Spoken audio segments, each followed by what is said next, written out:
is NESN.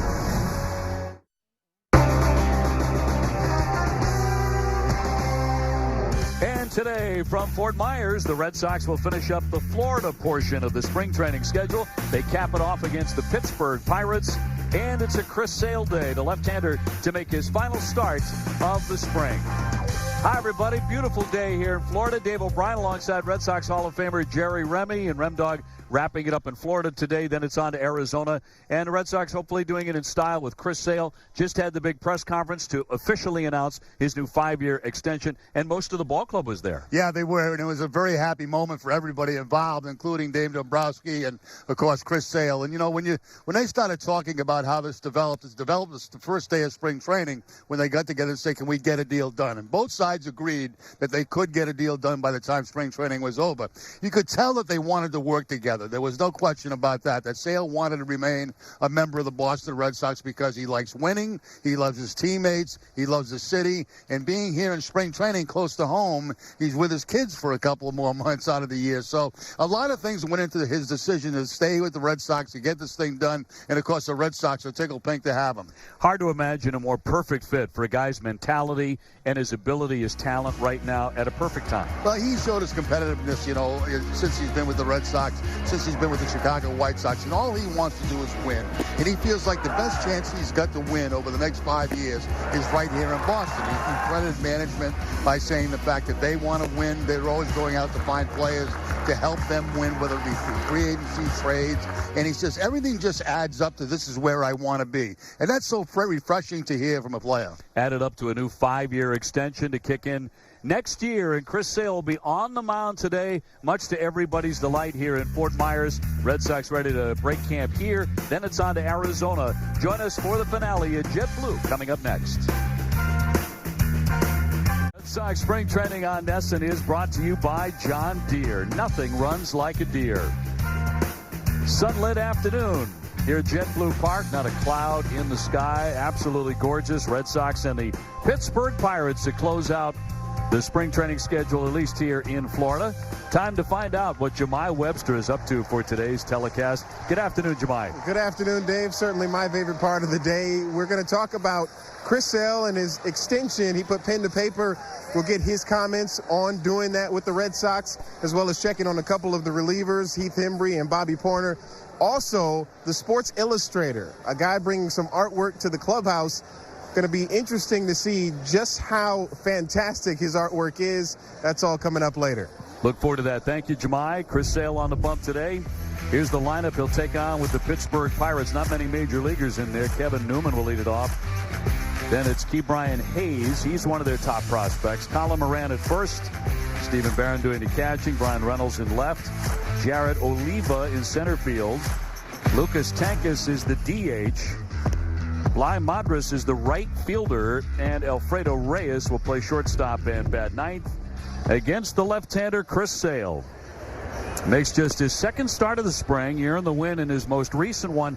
That was against Atlanta back on March 16th, a dominating 4-inning, 7-strikeout performance. The defense today for the Red Sox, Eduardo Nunez will be at third base, Xander Bogaerts the shortstop, Dustin Pedroia at second, and Brock Holt the first baseman. Left to right, Andrew Benintendi, Jackie Bradley Jr., and Mookie Betts.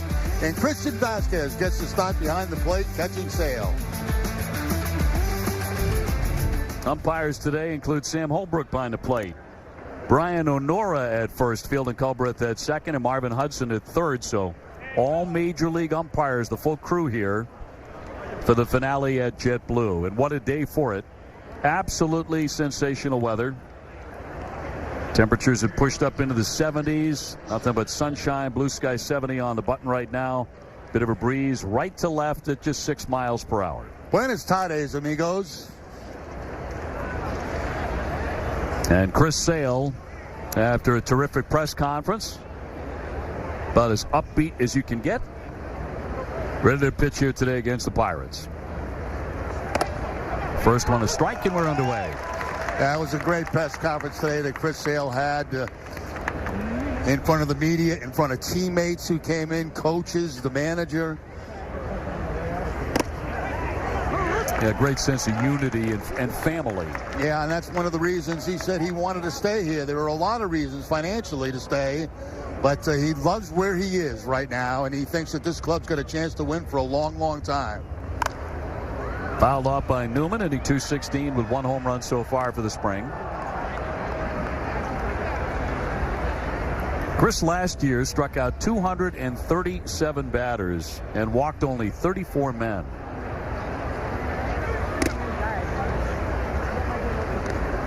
That fastball coming in at 93 miles an hour here in the first inning. Couple of fastballs, breaking ball. Last time out, that one start he had that we had, it was a lot of breaking balls in that game for him. Gets a pop-up here to short right. And Mookie Betts with a play. Most valuable player in for the catch. 1 gone.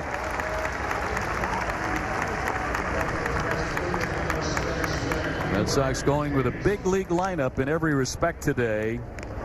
With that outfield of Benintendi, Bradley, and Betts. It's one of those up at Pirates camp where they said, okay, Sale's starting the game, so we want all our major leaguers to stay home and not get into a slump. Ke'Bryan Hayes playing third base today. He is among their top 2 or 3 prospects in their entire organization. And he's played like it this spring. 346, 2 home runs. He's driven in 9. He is quickly in the hole, 0-2. Yeah, back-to-back changeups from Sale to quickly get ahead. Changeups at 82 miles an hour. That one dipping down and away. Down he goes on 3 pitches. You can be the best prospect in baseball, but good luck hitting that. Well, you know, the first thing you think about with Sale is his velocity, right? So Hayes goes up there. He didn't see 1 fastball. He sees 2 changeups and a slider. And way out in his front foot on that breaking ball. Did not see 1 fastball in that first at bat. And probably all geared up to hit 97. You know? Exactly. The whole bus ride down from Bradenton. Moran flicks that one foul. Colin Moran, first baseman, 244 with 1 home run.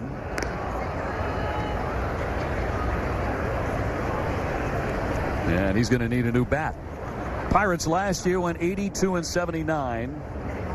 That's about what they've been doing the last few years, kind of treading water. They have their #1 starter going against the Sox today. Jameson Taillon. He will be their opening day starter. He's their ace. And an interesting personal story back from his own cancer battle. Right past him, 0-2 the count.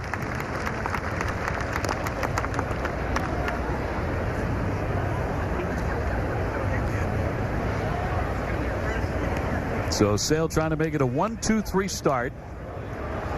He was a healthy scratch last night. He was actually apologizing for that today. He apologized to his manager, Alex Cora. He says, it's just the way things worked out. He said, I had to scratch myself because of what was going on last night. I scratched myself, too. Then I pinched myself. Just because he's got hair? After that contract. Absolutely. And a notion did not swing the bat. So without him, the game took almost 4 hours. Yeah, it was a great game. Just ended about 5 minutes ago. 17 pitchers were used in that game.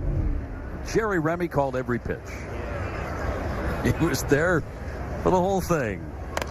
Off the end of the bat, flick foul to hang in there. You know, there are some games that you do that you go home, you feel great about. There's other games you do, you go home and you don't feel so good about. That game last night, I went home and I felt like awful. I mean, it was just a bad ball game. Did you pour yourself a glass of wine when you got home? Well, I do that even when To celebrate or to commiserate. I was right there with you, partner. The 2-2 gently hit out of the second base position where Bogaerts will field to get him. And Chris Sale off and running today. Gets him 1-2-3. Red Sox coming up. Today at Jet Blue, they certainly have an A-list lineup. Andrew Benintendi will lead it off in left. Then Mookie Betts in right. Dustin Pedroia at second. J.D. Martinez, the designated hitter. Xander Bogaerts at shortstop. He survived a collision last night, which was a little frightening. Jackie Bradley in center. Big home run for JBJ yesterday. Eduardo Nunez at third. Brock Holt at first. Christian Vasquez doing the catching, batting ninth. Jameson Taillon, their opening day starter, right-hander. He will go today. 14-10 last year, 3.20 ERA. They think he could be an ace for them. He is one of the better curveballs in the National League. Benintendi launched the first pitch he got last night. He goes after the first pitch again here today and pops it up. Hayes to foul ground, still moving on over. Room to make the catch, one away. Well, we got a chance. Let's take a look at the Pirates defense. Hayes at third, Reyes at short, Newman at second, and Moran, the first baseman. Left to right, Reynolds, Oliva, Madras, and Barron doing the catching for Taillon. And Mookie Betts. 265, one home run for Mookie. With Dustin Pedroia out of the 3-hole on deck. Well, we've done about, 4 games in a row, and each game Benintendi has swung at that first pitch. First pitch fastballs, that time popping it up to third base. But he's really swinging the bat well right now. Line shot to left, driving back Reynolds. He's going to play it off the bottom of the wall, and Mookie Betts flirted with second base. Throw comes in, and will take a lengthy single. Yeah, I have a feeling, with these first 2 guys in the lineup, it's not going to take very long to get through those 2 guys. They're going to be hacking at those fastballs that they see early in the count. That's rifling it off that left field wall. A little bobble out there by Reynolds, but Mookie decides to stay at first base, and it was the wise choice. A very warm hand for Dustin Pedroia. In the lineup today, second base. Last time a couple of days ago, he had 2 hits.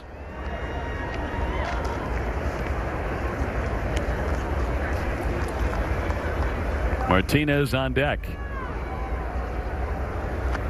You're talking with Pedroia, after what was his best performance of the spring the other day, and he was the first one to make the point, was he not, that he's got to be able to play on consecutive days. Absolutely. He says, I feel good in what I'm doing on the field.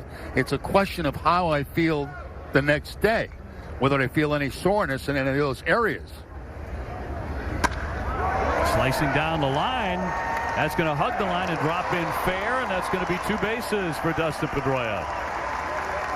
Mookie Betts is going to have to stop at third base, but the Red Sox have runners at second and third on the ground rule double. And you're right, Dave. He started to swing the bat well. He had a couple of hits a couple of days ago in his last start.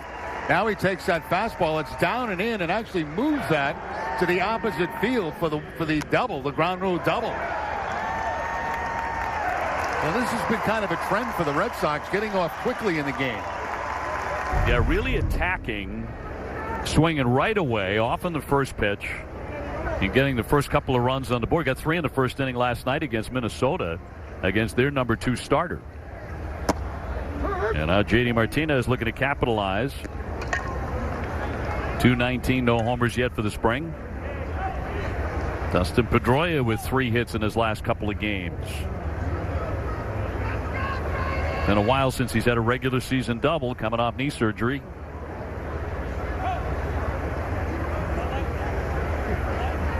And Taillon with the 0-1. Pop to center, shallow. Out goes Newman. Oliva coming on, and that's going to drop in. In to score, Mookie Betts. Pedroia down to third, and the Sox do it again. They take the early lead, 1-0. That's the ball that probably should have been caught by Oliva, the center fielder. He backed off right at the last second and let it drop in. That ball was hit high enough for somebody, the second baseman, the center fielder, to get under it. Just a little pop-up that was probably not going to score a run from third base because it was so shallow. But watch the center fielder. He's looking toward his infielder. That's the wrong thing to do. You are the take-charge guy in that situation, and you have to charge it as hard as you can and make that call. But he was looking for help. And when Martinez made contact, he had a look on his face like, well, that's an out. Yeah. That's not going to get it done, not deep enough, but it does produce an RBI. Now Xander Bogaerts, men on the corners, 1 away, and he'll take a ball. We mentioned a scary moment. If you didn't see it last night, Xander took a shot to the clavicle at Hammond Stadium in a collision with the Twins outfielder Byron Buxton. It was the brim of the helmet that caught him. And Xander said, I saw him coming into the ballpark today, he said, I didn't really even want to look down. I didn't want to check out. I knew it didn't feel good. Want to try and ignore it. Here's the play. Yeah, the total, both guys trying to get out of the way of each other. And Xander gets it up in the neck area. He was all right. He stayed in the game, got checked out by the training staff, stayed in, actually got a hit after that. And a couple of more at-bats. He's going to rope this one to left. Reynolds back again. Makes the catch. Pedroia will tag. He is in to score. Bogaerts with the RBI. It is 2-0 Sox. Well, they are attacking. They really are attacking early in the count. Putting good swings, good solid contact, a lot of line drives. Bogaerts with a rocket out to left field. Back to the warning track goes Reynolds. And another run home for the Red Sox. As Pedroia, no limp at all as he comes into home plate. This Red Sox offense doesn't let you breathe. Did it all of last summer. Jackie Bradley going after the first pitch. Jackie with a mammoth home run to right field last night.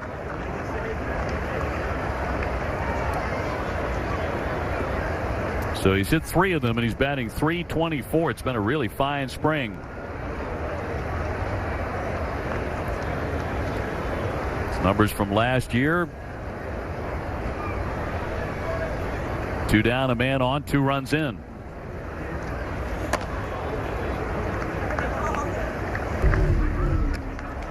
There's his home run last night. Over everything out there in right field.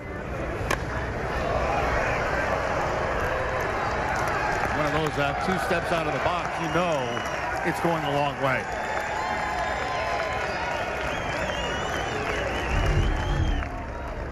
That was one of 3 in a row the Red Sox hit in the 3rd inning. And the 0-2 now to Jackie Bradley. Down he goes. Side retired, but the Red Sox with another quick start. They take a 2-0 lead. Park, where the Sox have built a 2-run cushion on the Pirates here early. Well, the Sox made it official today on Chris Sale's extension, signing him through 2024. Sale saying earlier that for me, the best possible deal didn't necessarily mean the most money. He could have certainly gotten more on the open market if he decided to test free agency, but there were too many plus factors like his teammates, especially the other guys in the rotation. That's what we have here is we have a great group, very family-like orient. We're very open and we trust each other. We care about each other, and I think if you ask anybody in that clubhouse, we want to play with each other. And we know what each and every person brings to the table. And I think that on the other side of it, when you have ownership and management showing what they do for their players and that they will, go out and sign players and extend players and trade for players, that's just more enticing to want to play here, and that's what we want. We want to build something that is sustainable for years to come. We're not trying to win last year. We're not just trying to win this year. We're trying to win next year, the year beyond, especially in this day and age when half the league isn't trying to win anything, and we have a team that's trying to win every year. That says a lot, and I think as players, you can't not respect it.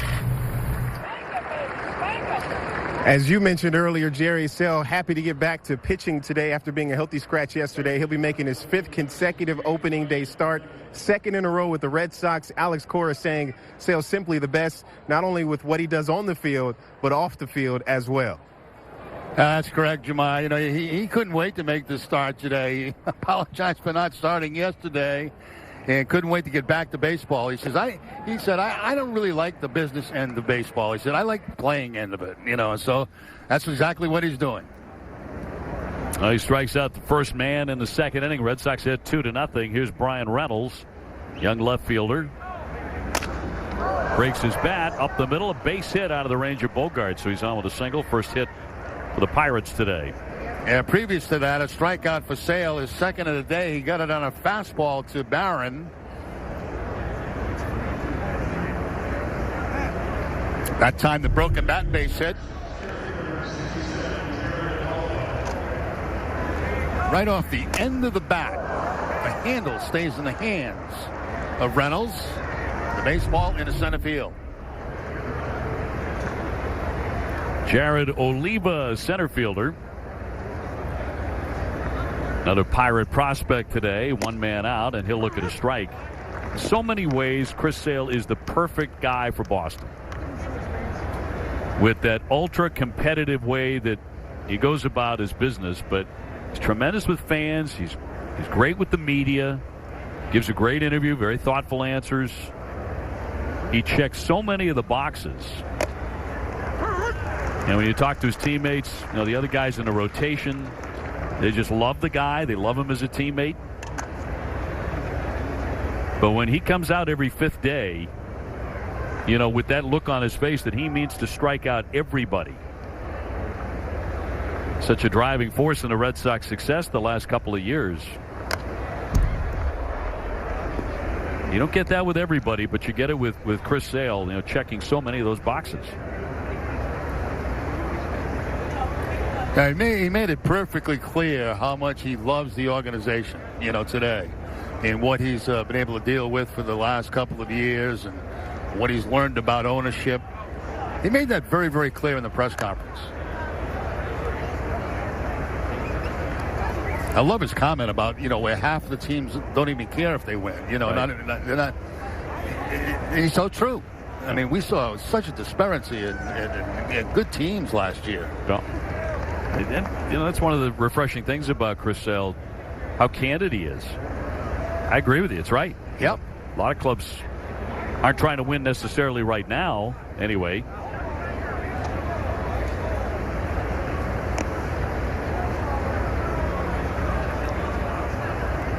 Alex Cora has developed a theme for the season to come, and he's getting everyone to buy in on it, and that is so important. But it's step off and throw and back in as Reynolds. It's the eye on history. Great to win a championship, great to do everything the Red Sox did a year ago. But to truly be, this is his words, a very, very special team, doing it back-to-back this day and age really sets you apart. That puts you in a different class as a great baseball team. I would totally agree, and you said it. I mean, he's made it very clear, that that is the goal. Last year was last year. He said the only times we're going to think about last year again is when we get the rings on opening day. Up the middle, Pedroia snags that to Bogaerts one, and the Red Sox will turn to double play. 4-6-3, 2-0 Boston. Ticket. It's more than a ticket. Visit aceticket.com or call 1-800-MY-SEATS. By John Deere, nothing runs like a deer. And by Jordan's Furniture, the furniture store of the Boston Red Sox. There's sometimes when you play behind a guy like Chris Sale as an infielder and outfielder, sometimes you go to sleep because you get a lot of strikeouts. Well, no sleep here. That's a nice play because Pedroia was blocked by the umpire and Chris Sale on that. He's able to backhand it. A good feed to Bogaerts and the double play to get out of the inning. Eduardo Nunez attacking the first pitch, hitting 300 for the spring.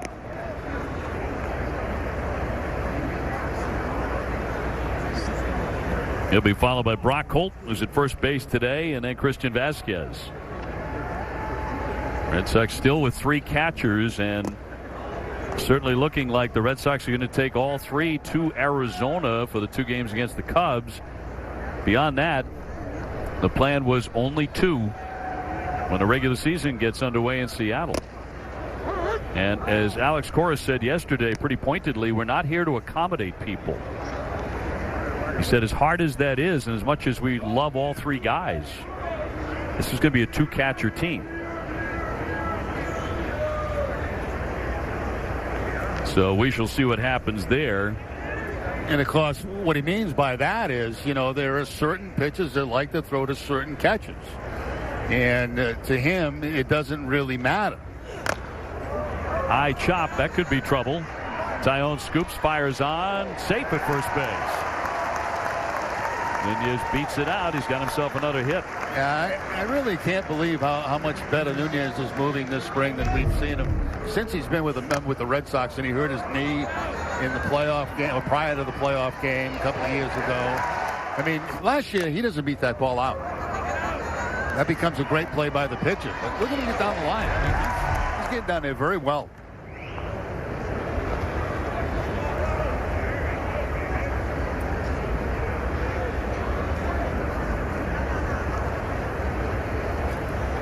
I'll see if the Red Sox put a play on here.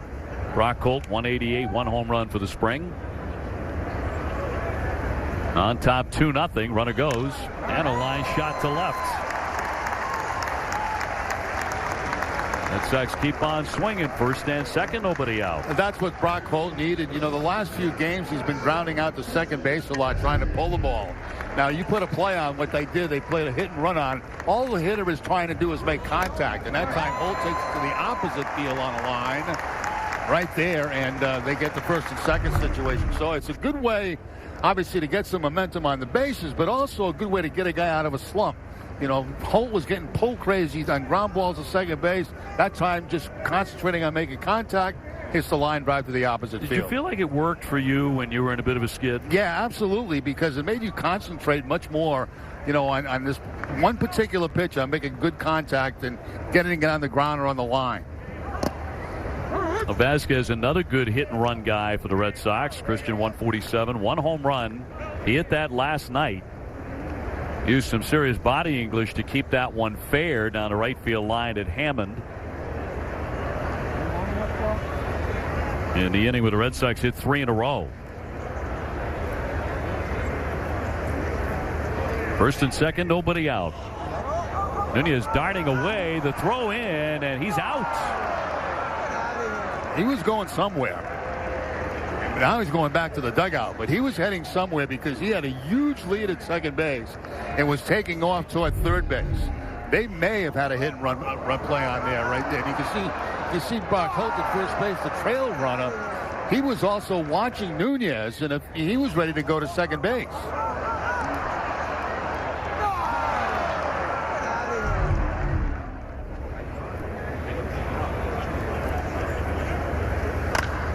And popped up by Vasquez to right. Madras in. Out goes Newman, and the second baseman's got it for the second out of the inning.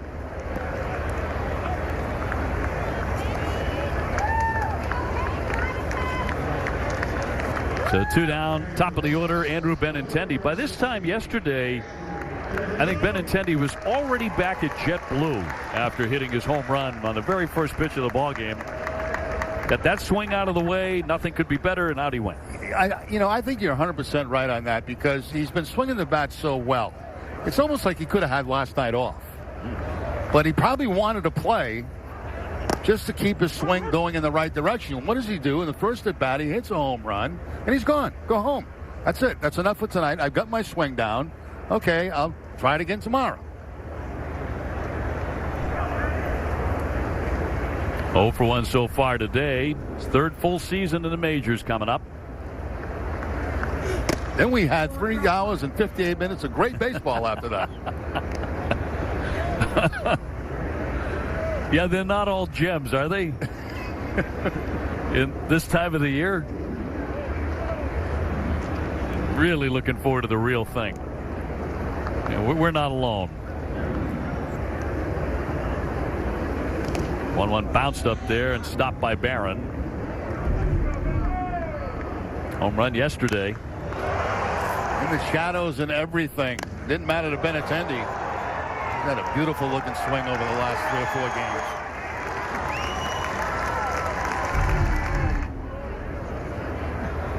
4 games. We talked about it last night.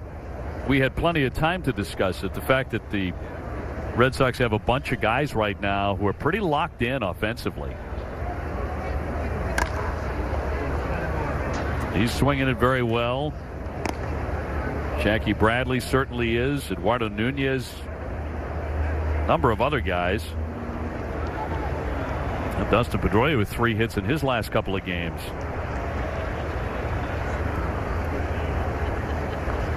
Jackie Bradley with 3 home runs for the spring, and not a cheap one among them. Runner goes, and it's fouled back. Sox very active on the bases. And one thing you can expect from Alex Cora is expect the unexpected. I mean, he'll send guys when you don't think he's going to send it. I mean, 2-2 count, takes off to try to go to second base.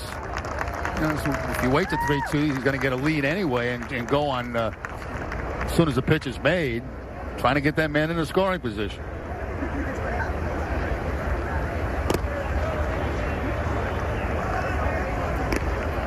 So 3-2 on Benintendi. Brock Holt will certainly be off on this one with 2 down.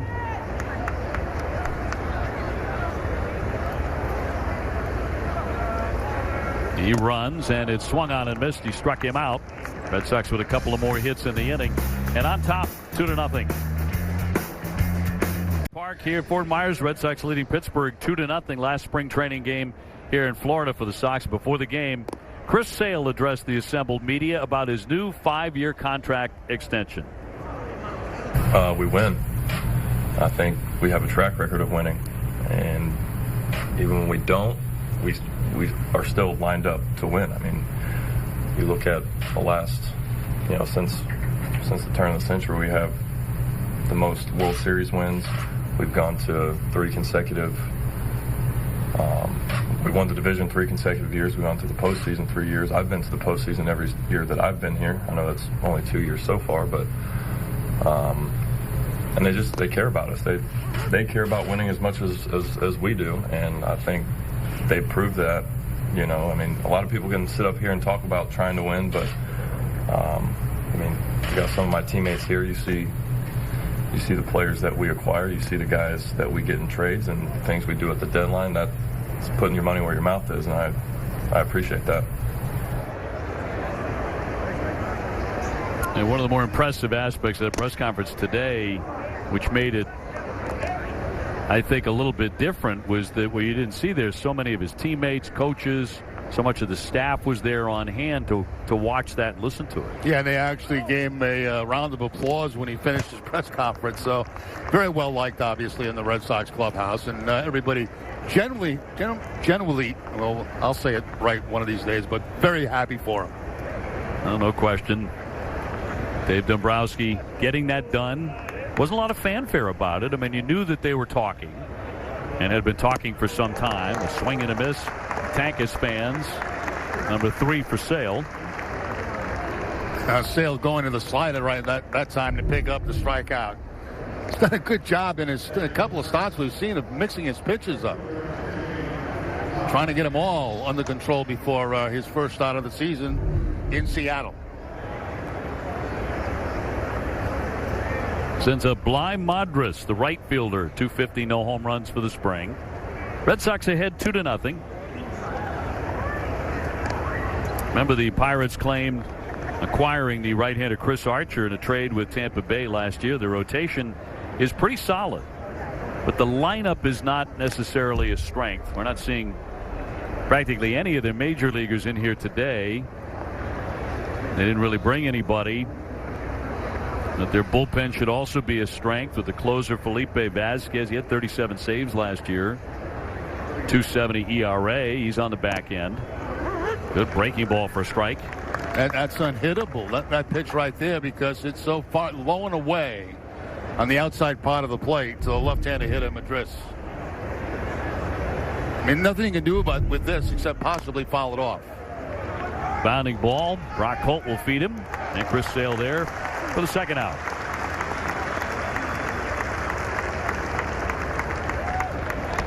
Two up, 2 down. Number 9 man Reyes is next. Red Sox will be flying tomorrow to Arizona. No game tomorrow.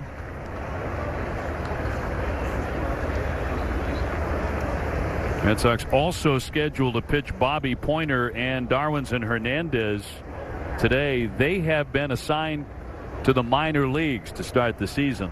Both of those gentlemen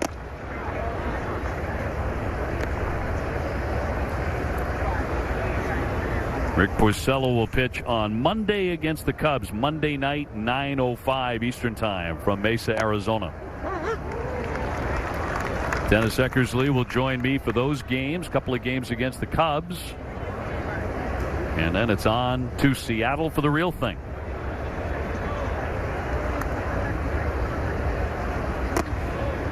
Two and one.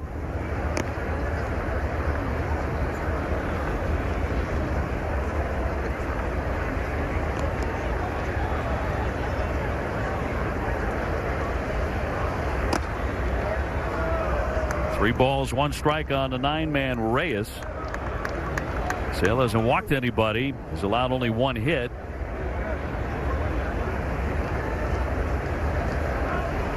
Three-one on the way. Challenge time that time with the fastball from Chris Sale. It's not a blazing fastball here this afternoon, but certainly one good enough to get a swing and miss on a 3-1 count. Looking for a 1-2-3 inning, and he walks him instead. So Reyes is on, just their second base runner. Top of the order, Newman next. Pirates managed again by Clint Hurdle, who has been their skipper since 2011. Pirates typically with moderate payrolls. He's done a good job. He got them into the playoffs 3 consecutive years between 2013 and 15, and has a pretty solid record. Newman 0 for 1. He's flied out to right.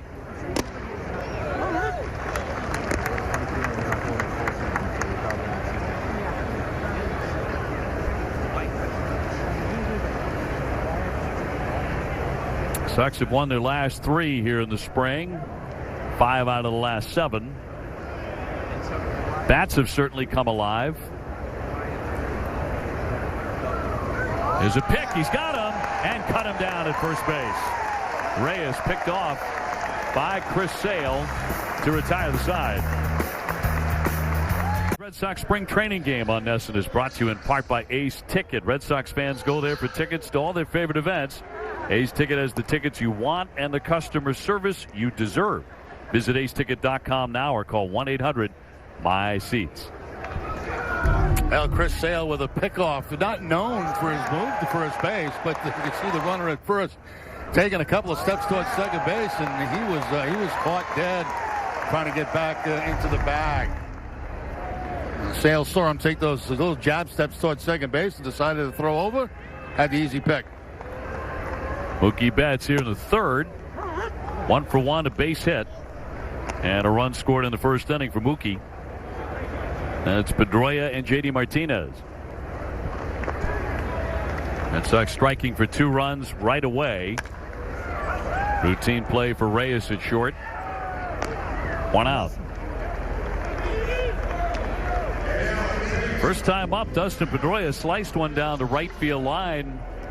Bounced on the warning track and kicked into the stands for an automatic double, and he would be driven in. Red Sox put up 3 hits, scored twice in the first.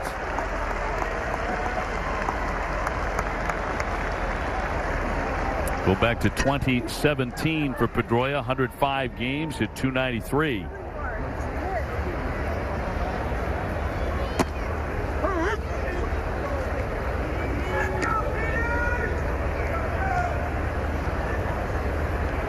Certainly a very different spring for Dustin Pedroia in many respects.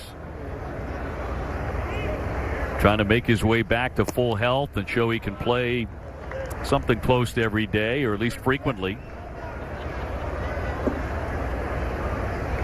He's been asking Alex Cora, who's not only his manager but a very good friend, former teammate, about how he looks out there. Fly ball into right field, and Madras will put that away. And Pedroia's been saying, how do I look? Do I look normal out there?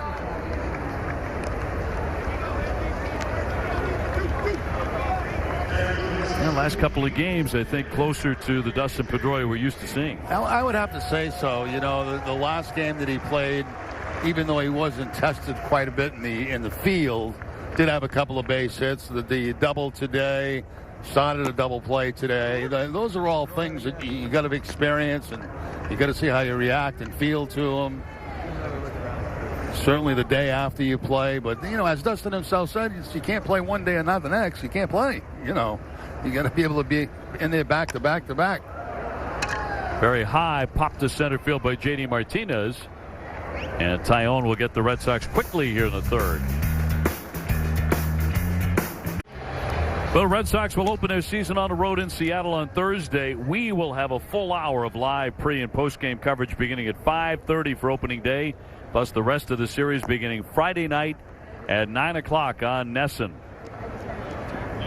TC and the gang to get you started on opening night. The opener will actually be on ESPN. They will have that exclusively, and then we'll be back with you for night number 2. Still trying to figure out what we're supposed to do on opening day in Seattle. I've already explained that to you. Save yourself from going to the ballpark and watch it on TV. Yes. Soft hit here to Bogaerts, up and gunning, off balance, and got him. You order a little room service just about 45 minutes prior to the start of the game. Yep. Well, actually, that'd be a little early for you because out there it's a 4 o'clock start, right? That's okay, yeah. I think I'm going to do that. I'm going to dip into the room service menu. Bring in that big tray they bring in with a white cloth and just kind of, you're in your comfortable clothes. Set it up, little Caesar salad, Exactly. And then you sit there and enjoy the ball game and you get ready for your opener the next night. Yeah. Take some notes, of course, have my prep done. I wouldn't go to the park simply because it's a little bit difficult getting out of there in Seattle. It really is, especially on opening day where they're going to have a big crowd. Oh, yeah. There's that pull. You want to see it live, but then again, you don't want to have to fight through all the traffic if you don't have to. Right. And I don't really know where they're going to allow us to sit. Fly ball down the line. Mookie Betts with a little hop there to put it away. And Hayes flies out. 2 fast outs for Sale. That'd be a nice day. It'd be a nice relaxing day. A 4 o'clock start, nice. That kind of breaks up the late afternoon. You have your room service. You've had your dinner. The game will be over by 7 out there. Maybe earlier. Well, there it is. 4 games in Seattle after the 2 spring training games in Mesa, Arizona. And then the Red Sox continue to Oakland, then back to Arizona to face the Diamondbacks before the home opener, and a ring ceremony on April 9th. Every report I've heard about those new championship rings for the Red Sox is they are absolutely dazzling. Moran 0 for 1.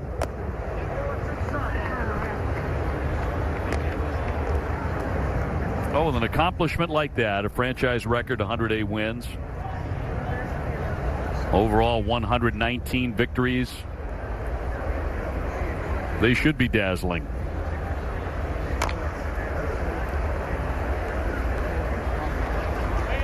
Red Sox on top 2-0. 5 hits to the Pirates 1. Chris Sale this season will be attempting to make his 8th consecutive All-Star team.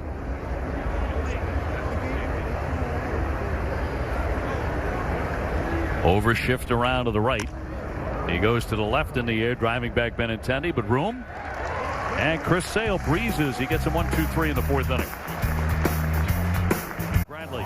Jackie, 3 home runs. A breaking ball right there that he takes out of the ballpark for a home run.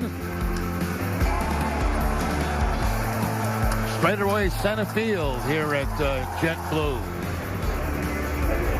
And the one last night.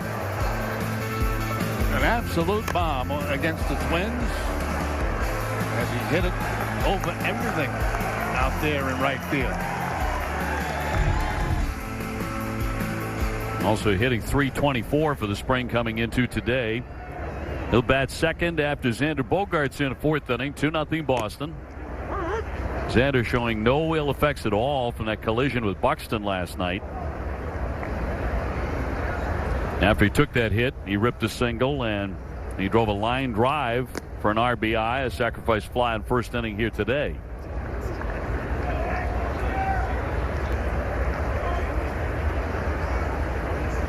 free agent eligible at the end of this season. So a very big year for Xander coming up. He takes the ball.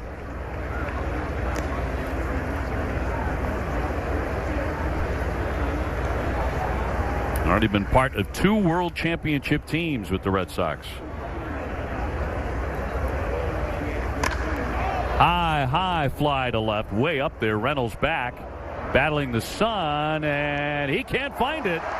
It falls behind him. It sat up on that ledge for a moment. He's into third and sliding and stopping there. Carlos Fablis was actually waving him in. Xander didn't realize it jumped up on top of the ledge over the American League scores up there and sat there for a moment. Yeah, it really did. One of the strangest plays you'll see off the left field wall here in spring training because of the netting up there. But the outfielder, Reynolds, completely lost his baseball. He had no idea where it was. Right here, he can't see anything. And then the ball bounces way up on top of the scoreboard. And you're right, Carlos Fablis was waving home Xander Bogaerts. Infield in for Jackie Bradley. Red Sox trying to add on, and a high fly down the left field corner. Reynolds having trouble again. That ball is off the netting. In to score is Xander Bogaerts, and into second base, Jackie Bradley. Red Sox slamming away again, and now lead it 4-0. Oh, and a lot of these hits are coming early in the count. Bradley using the opposite field. That's a great sign for Jackie Bradley. If he can do that at Fenway Park consistently, that average for his climb.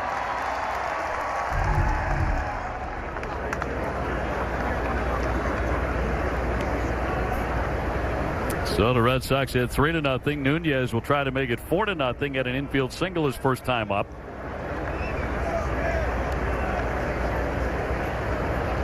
And that is now 8 hits for the Red Sox.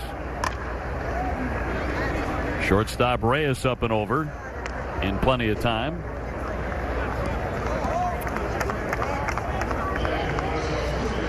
And Brock Holt will be next.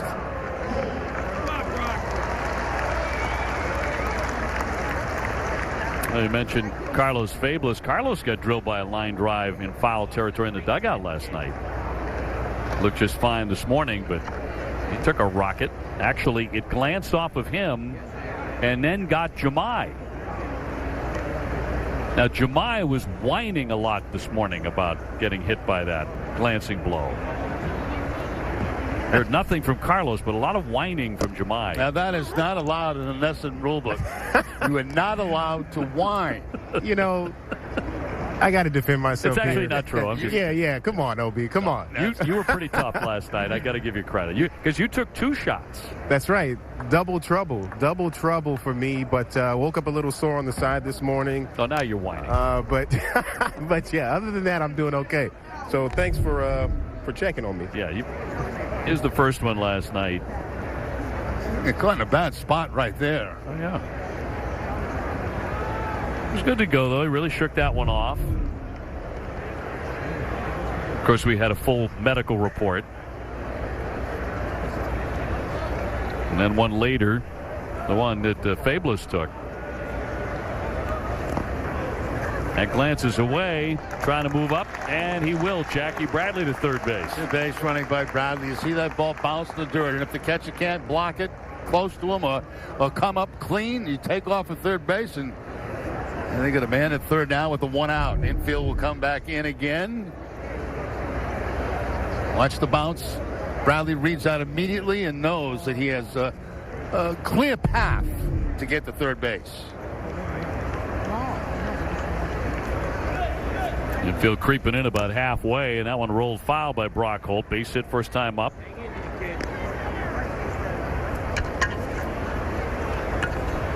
With Vasquez on deck.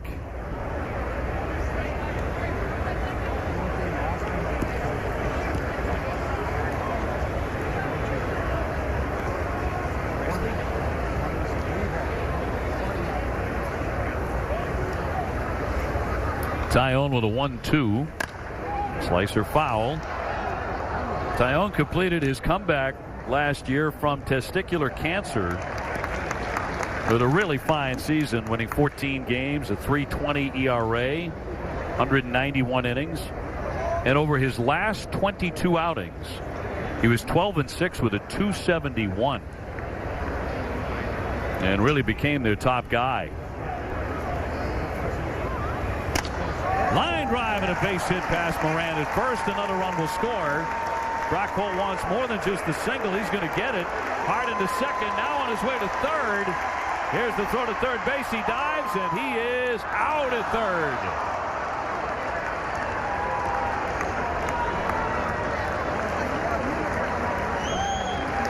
Cut down, but the crowd loving the effort. Red Sox on top 4-0.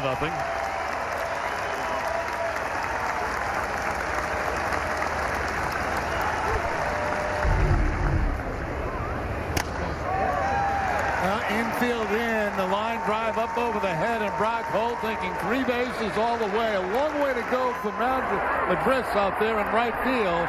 Now Brock, it's getting a little heavy coming into third base right there. He dives, but couldn't quite make it safely. You know, there's small things in baseball, but you think about prior to that base hit. Bradley got to third base on a ball that was boxed up by the catcher a little bit. That made them bring the infield in. With the infield in, that became a base hit. If the infield's back, it's probably a line out right to the first baseman. Of course, you know, if he pulls up there and doesn't try for third, you know, he's still halfway to the cycle, but the triple's always a tough one. He is the king of the cycle now. Yeah, and he needs a pitcher to get the home run off of, yeah, right? That's right. Because he hit for the cycle against the Yankees in the 16-1 rout in the division series as Vasquez strikes out, retiring the side, but the Red Sox had a couple of more runs. They're in front 4-0. The Pittsburgh Pirates here 4-0 as we go to the 5th inning. More Boston extension news. The Bruins announcing today they have extended Chara to a 1-year extension through the 1920 season. Dale Arnold and Barry Peterson have all the details and pregame coverage beginning at 6. Puck dropping from Sunrise, Florida at 7 on Nesson. Chris Sale will continue to pitch here. Thus far he's allowed only 1 hit. He has struck out 3.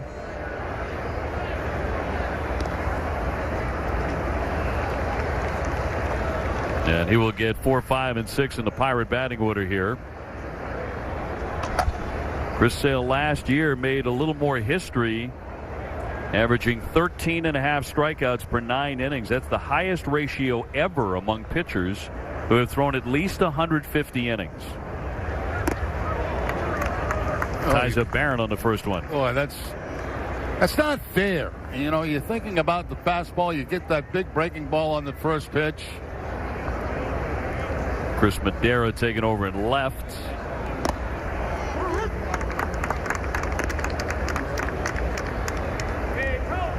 Jansen Whitty at third. For Nunez, so Benintendi and Nunez done for the day.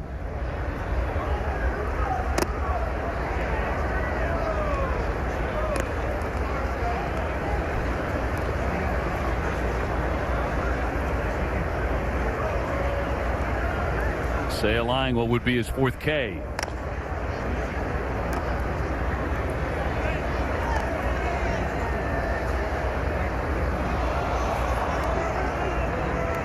Also expected to see Heath Hembree and Brandon Workman today.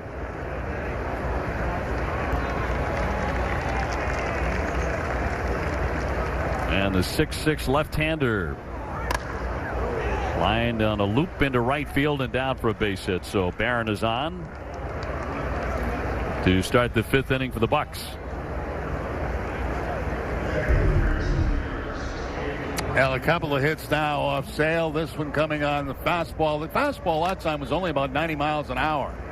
He is not trying to overthrow the fastball in this game today. I think the high I've seen so far is 93.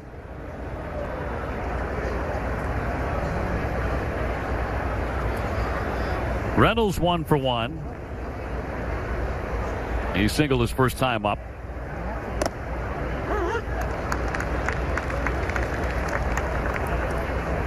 What do you think, Jerry, the key to repeating for the Red Sox, for any team to repeat as champions in any sport, And I think it's tougher to do in baseball than any other sport.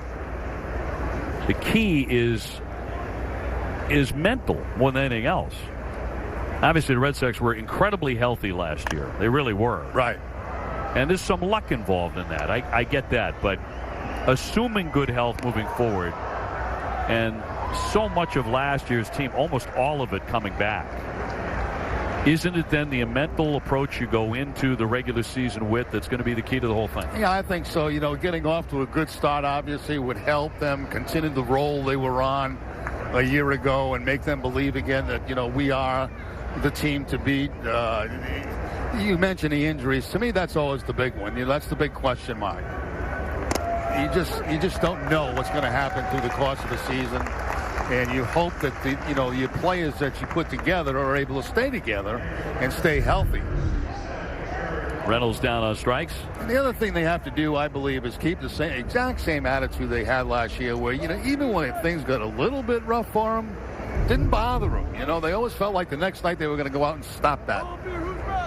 And when you have a pitching staff, starting rotation like the Red Sox do, it's unlikely you got to go into long losing streaks. Never lost more than 3 in a row last year. It's kind of incredible over a 6-month season, playing every day.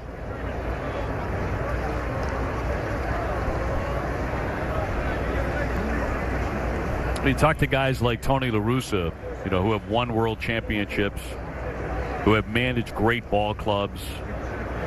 When they talk about, how do you repeat? It was one of the assignments for Tony La Russa, to talk about that with Alex Cora and Dave Dombrowski, figure out, and talking with a guy like Bill Belichick, how do you do it? And one of the things that I think Belichick said was, one of the things he shared was, your team has to get to the beginning again mentally of how they started their great success. Not where they finished it, but where they started it. In other words, where the Red Sox were mentally with that edge and that hunger going into last year's spring training. And we could see it developing during spring training last year. Oh, yeah. There's a totally different outlook down here. This has been somewhat of a different spring than a year ago because of the length of the season, and obviously with the Red Sox winning the World Series. Oliva hit into a double play first time up, and he'll look at a ball high. But a lot of the fundamentals that obviously Alex Cora wanted to put in, those are ingrained in these guys because, as you mentioned, it's basically the same staff, the same players that you had a year ago. And it's repetition, just going over, refreshing their memories early in spring training on all those things. 2-2.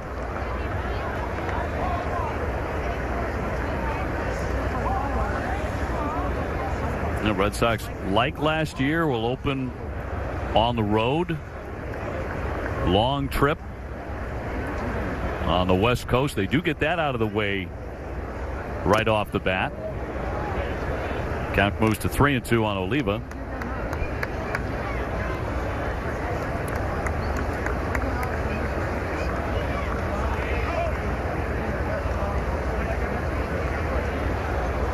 For the sake of the pitching, you would have liked to have seen a day off or 2 in there. That will not be the case. Fouled off at home plate.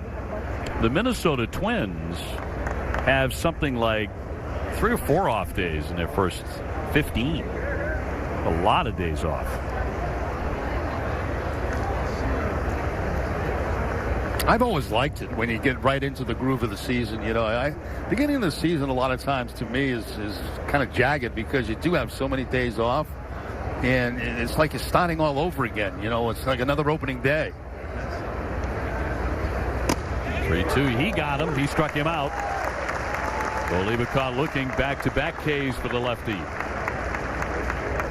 I always liked it as a player when you were able to, as you look at the changeup here, to pick up the strikeout. Caught him looking on the outside part of the plate, but I always liked it when you got into the flow of the season. And it seems like at the beginning of the season, it's hard to do that for a number of reasons. You have days off. You got weather you got to consider, take into effect. And, then you start to build and build and build into the flow of the season, the playing every day, and then the occasional day off. Lucas Tankus, a minor league DH. struck out his first time up. Sale has 5 Ks. Hasn't walked anybody. He's allowed just 2 hits. Certainly looking like all systems go for the Red Sox ace.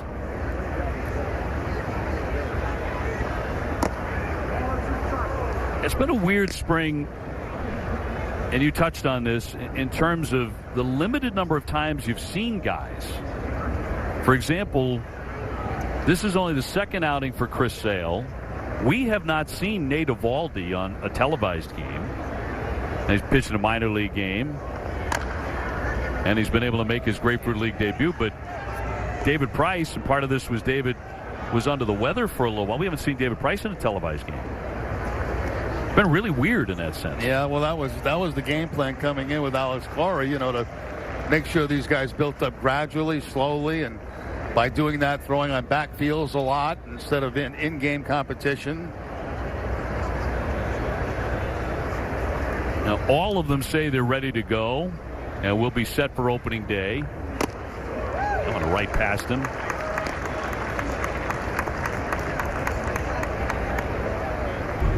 Chris Sale now 68 pitches. Those 92-mile-an-hour fastball by him right there on the outside part of the plate.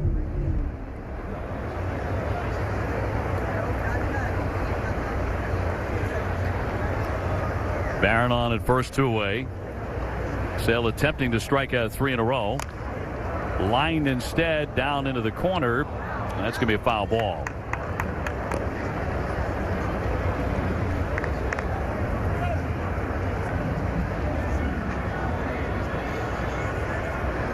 Most of us feel the same way, though. We really can't wait to look up in the 8th inning, and Xander Bogaerts is still playing short, and Mookie Betts is still in right field.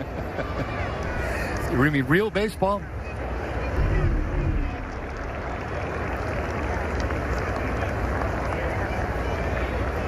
One and 2.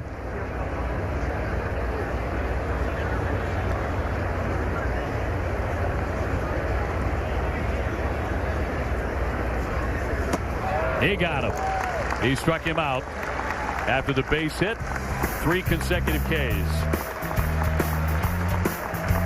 4-0 on the Pirates now, and for 40 years, Vernon Wells Jr. has been painting portraits for those who play the game, including, since 2006, he does dual portraits of both MVPs of the National and American League, including last year with Mookie Betts and Christian Yelich. Well, I talked with him during his visit this spring, and here's what he had to say about his artwork.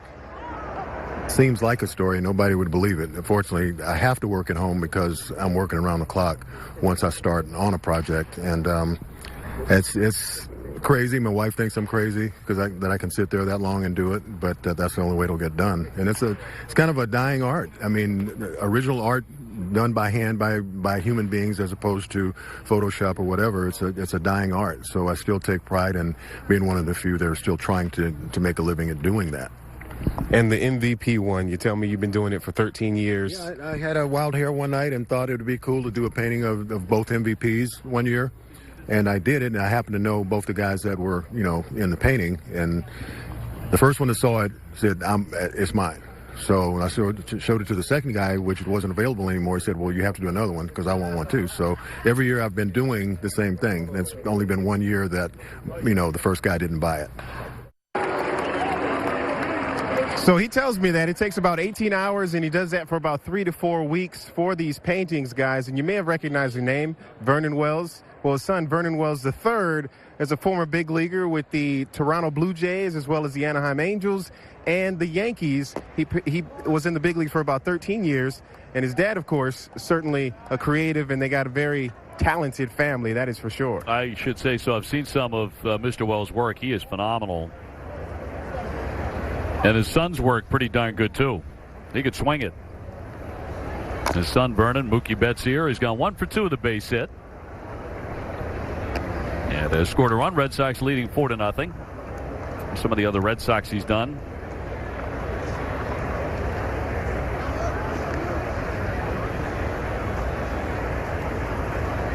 Yep, great stuff.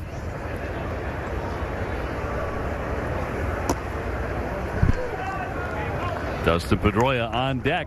Red Sox have out-hit the Pirates 8-2. Mookie's getting a lot of that likeness stuff done. So I think it was the Danbury Mint folks did a terrific little statue of Mookie, very, very lifelike. I was gonna grab one of those, and it's got the dirt on the uniform. Good breaking ball in there by the new left-hander Tyler Lyons, new pitcher here for the Pirates.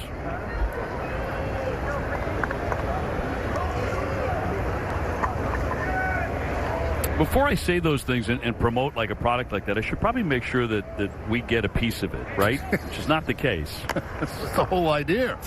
I don't really get this whole spokesman thing, I guess. You want to be a paid spokesman. Paid. Compensated. This is a compensated announcement. This is not a compensated announcement.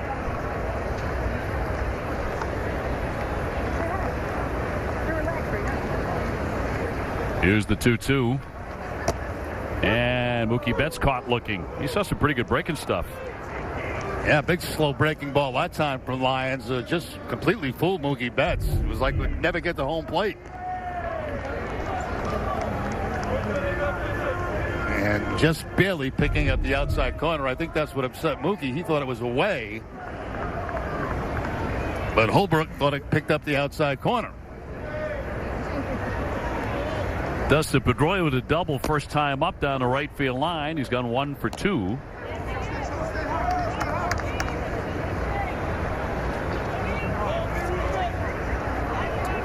Trying to make it back as an everyday or something close to it contributor at the age of 35. Here's Mookie's reaction to that called strike. Yeah, he thought the ball was outside.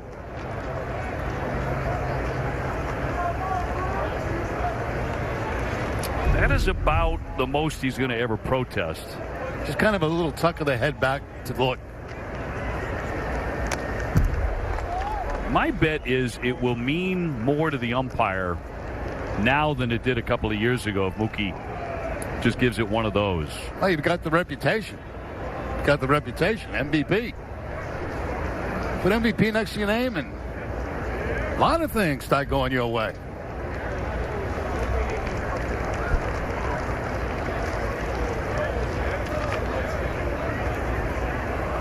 0-2, got a piece of that. Nobody on base, 2 down, 4-0 Red Sox here against the Pittsburgh Pirates on the last day at JetBlue. You had the Chris Sale announcement, the official announcement today, Chris Sale press conference. Everybody feeling great inside the Red Sox clubhouse.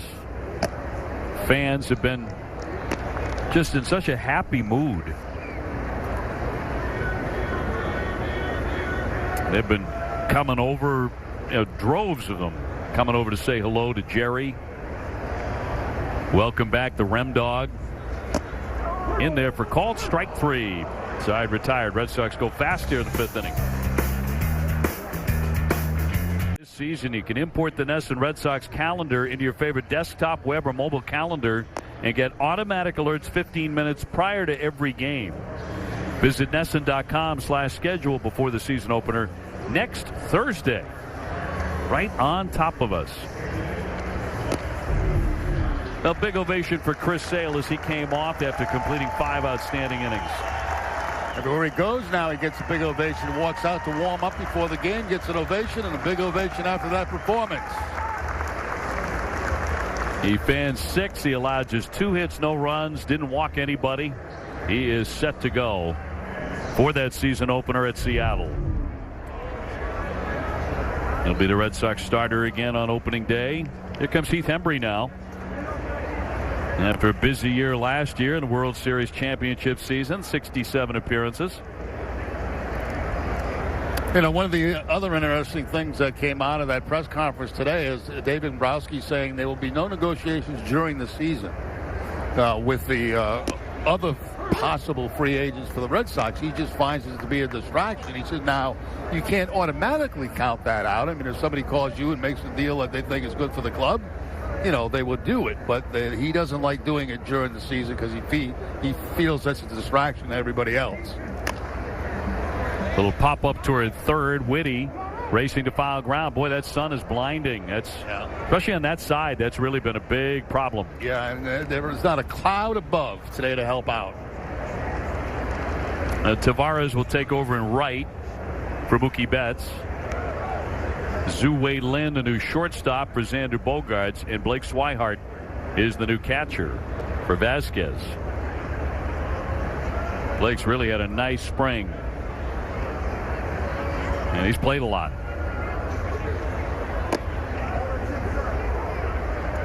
Madras 0 for 1. He's grounded out. 4-0 Boston.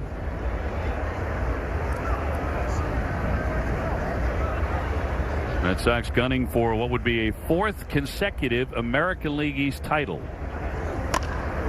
And a line shot base hit. So the number 8 hitter is aboard to begin the 6th inning. That's interesting because Swihart that time called for a fastball up in the zone. That's where, guys with good fastballs like Henry like to go with 2 strikes and get those strikeouts. But watch the location of the pitch. See where the glove is. It's up high, but the pitch is down low and the good solid contact is made. Get that ball about letter high, there's no contact.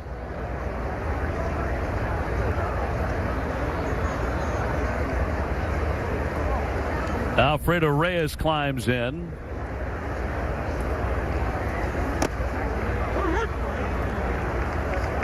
He was picked off in the 3rd inning. And first base by Chris Sale.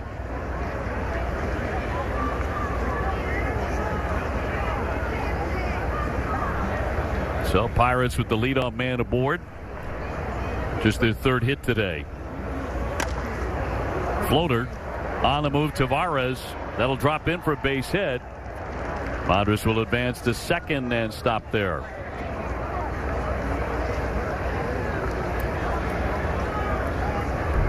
So for the first time, the Pirates really have something going on. Opposite field. Fastball away. Goes with it. It's up a little bit high, but not high enough for Tavares to get to it out there in right field.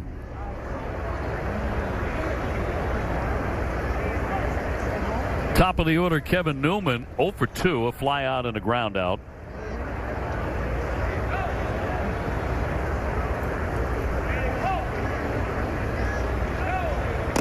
And Hembree drops it in for strike 1. At the moment, the Red Sox are carrying 13 pitchers.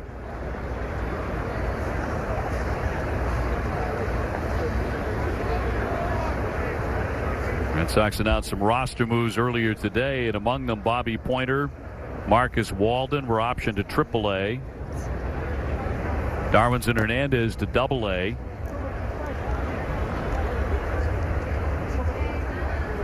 So right now in camp, Matt Barnes, Ryan Brazier, Colton Brewer, who's thrown it well, Nathan Eovaldi, Heath Hembree, Brian Johnson, Rick Porcello, David Price, Eduardo Rodriguez, Chris Sale, Tyler Thornburg, Hector Velasquez, and Brandon Workman.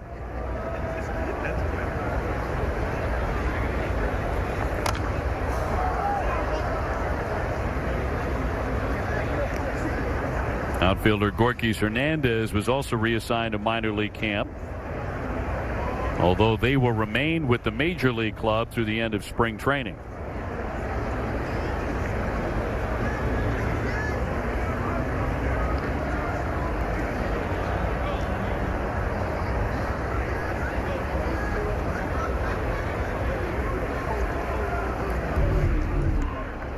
And Hembree with a 1-2. And got him. Struck him out.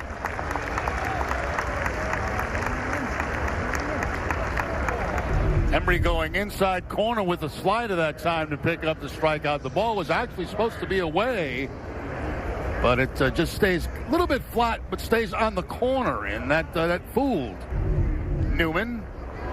Takes the 3rd strike. Hembree picks up his first out of the ball game.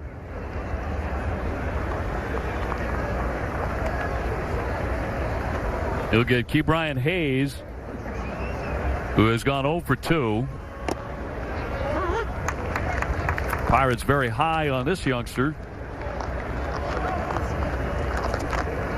He's at 3rd base today. His numbers in the minor leagues last year, 293.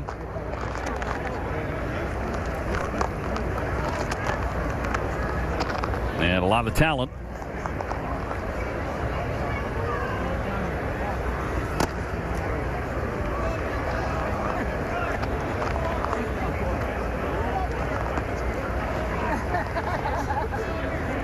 Red Sox with their opening day outfield today. Benintendi, Bradley, and Betts.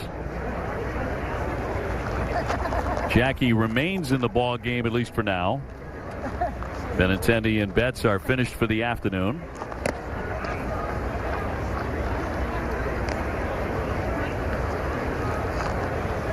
Last time the Red Sox started an outfield alignment in 3 consecutive seasons on opening day was all the way back to 83 to 86.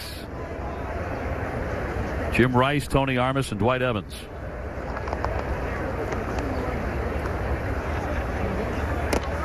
Down and in right over the shoelaces. And it's 3-1.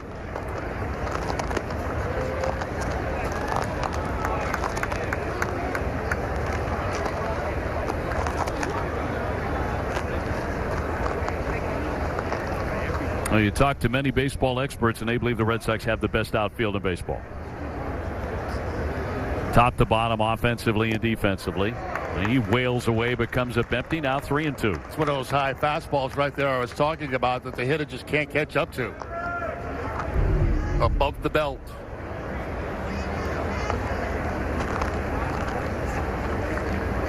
Hear a lot about spin rate. And they talk about Hembree with great spin rate. Runners take off on a fly ball struck to dead center. Bradley back, Jackie turning, and that ball gets out of here. That's a 3-run homer for Hayes.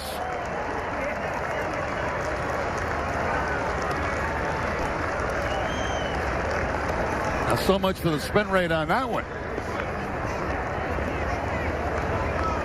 That was crushed. Yeah, straightaway center field for Hayes. Makes him 1 for 3 now on the afternoon.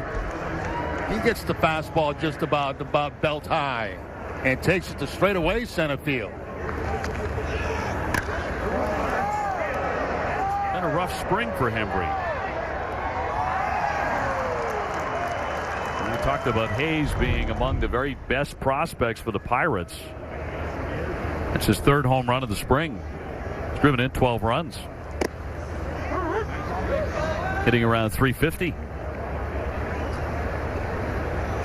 Here's Colin Moran, 0 for 2. So this is a 1-run game. That didn't take long. 2 singles and a 3-run shot.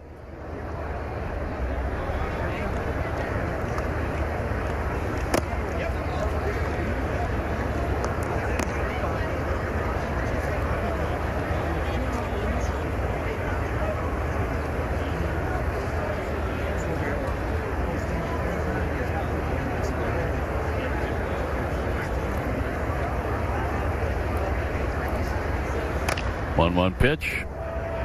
Brock Holt will gobble that up, flip on to get him. That'll be the 2nd out of the inning.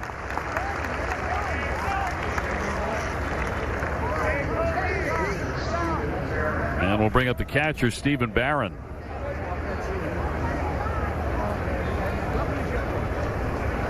And Brandon Workman, Bobby Pointer, Darwinson Hernandez also anticipated to work in this one. No baseball tomorrow. Red Sox will be flying to Arizona. Rick Porcello has the ball for the Cubs game 9:05 on Monday night from Mesa, Arizona. Sox play a day game the next day and then continue that westward wing out to Seattle.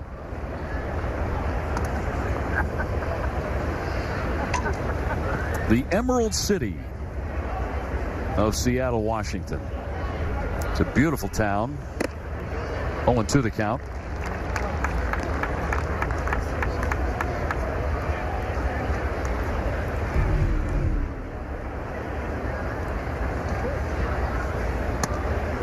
Back to the high fastball that time from Hembree, and again, trouble making contact.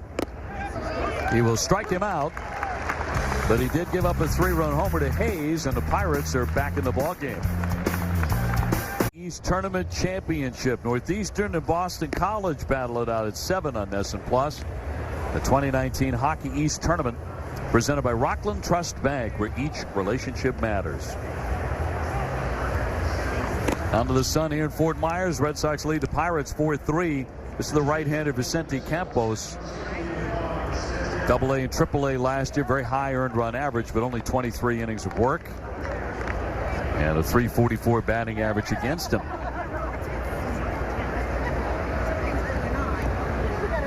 Red Sox have made a bunch of changes.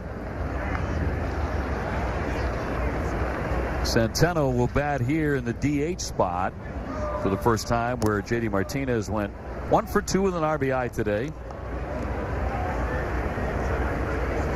And Blake Swihart on deck.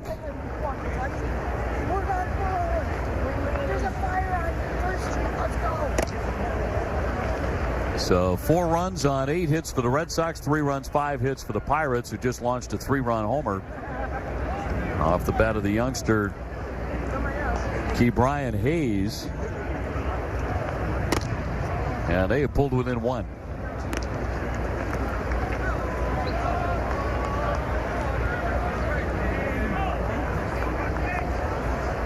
Chris Sale got the start today and was outstanding again. 5 scoreless innings, just 2 hits. He struck out 6. And it was official today that Chris Sale signed a 5-year contract extension that spans the 2020 through the 24 seasons. Popped up down the left field line. Hayes ranging over, but that goes foul into the stands.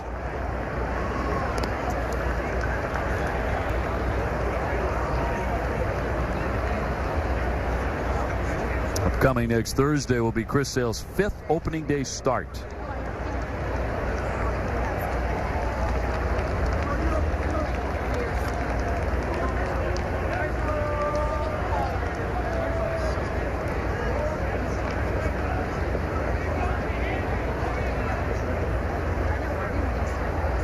(3-2) to Centeno. To the first baseman Tolman. And 1 away here in the 6th.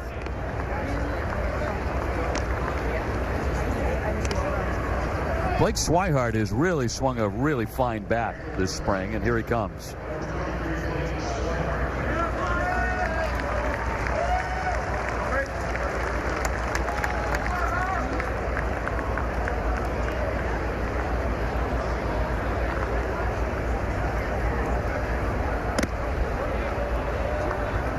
Getting a lot of work recently too over this last week. Seems like he's in catching at some point in every game. You saw defensively a couple of days ago, they put 4 outfielders in the outfield and 3 infielders, as they had a different type of shift. Not the case today. Jackie Bradley next. That was Tampa Bay that did that against Swihart.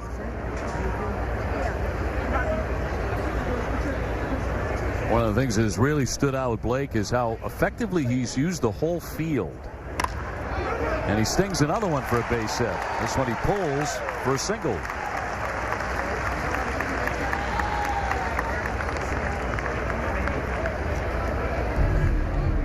He's been impressive with that bat. Yeah, fastball down and in, and he just hooks it right by that second baseman, Newman, who goes into the dive. He can't come up with it. Well, he's really separated himself at that position with that bat. And he's improved defensively. Jackie Bradley now. Jackie with a double last time to drive in a run.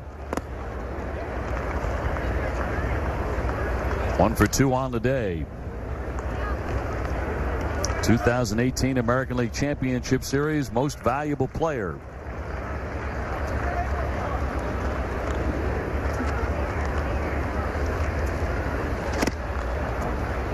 Felt like every hit Jackie had in October was gigantic.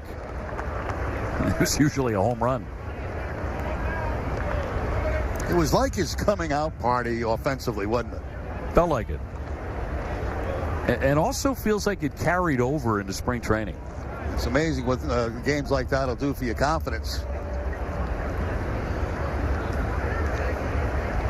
He didn't need any confidence boosting with his glove, his defensive talents.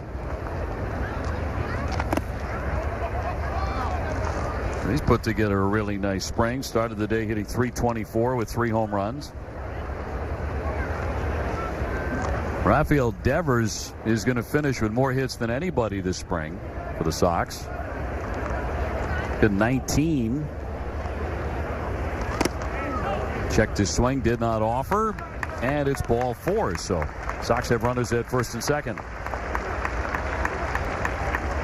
Now, last Sunday, Jackie made an amazing play against the Pittsburgh Pirates. This was over in Bradenton. With a drop. Bradley recovered. The slip, he recovered. The ball was by him, and he reached out and grabbed it. How far away to recover and get back on that? Yeah, he misread it off contact. He came in. Then as he started to go back, he slipped for about 3 steps and is able to reach up and make the catch. The Pirates are like, well, you're not supposed to be able to do that. Jackie has called that the best catch he's made. Yeah, I'm not buying it. I'm not buying it. We've seen at least 10 better. You know, I'll never question an athlete if he says, well, that's the best I've ever done. But the explanation on it, runners go, swing and a miss. Here's the throw down the left field line. Swihart up. He is in to score. Jackie Bradley, as he goes all the way to the wall, is going to score as well. That just kept on rolling and rolling. Red Sox scored 2 runs on that play. Now they get men in motion, and then it becomes just a Little League act out there by the Pirates as they throw the ball all over the place. The catcher with a high throw to third base. 1 run comes in. The ball takes a funny bounce in the outfield. Gets by the outfield, the Reynolds. 2 runs come in. What a way to get 2 runs. You know you're going good when that happens. Whitty makes contact, flicks it foul at home plate. So, Red Sox in front 6-3 with some help. Kelly launching that one all the way down the line, and then it bounced away from Reynolds, the left fielder.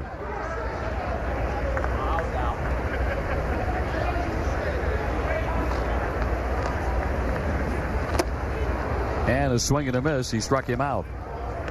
2 gone. Well, Whitty can say he was at the plate when 2 runs scored anyway.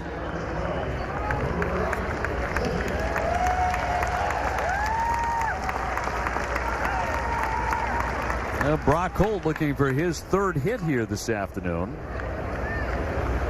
He's got a single and a double. He was thrown out trying to turn that double into a triple.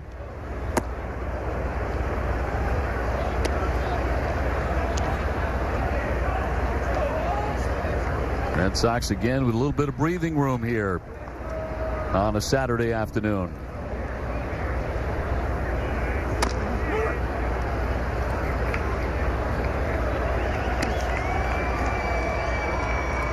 Another packed house at JetBlue. The sellout streak continues here.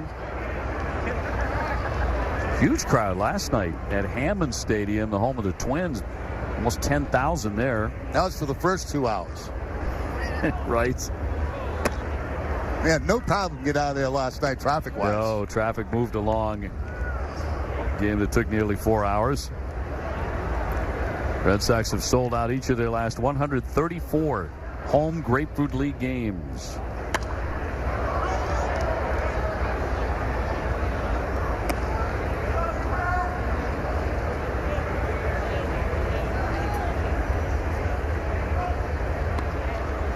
This is a tough ticket.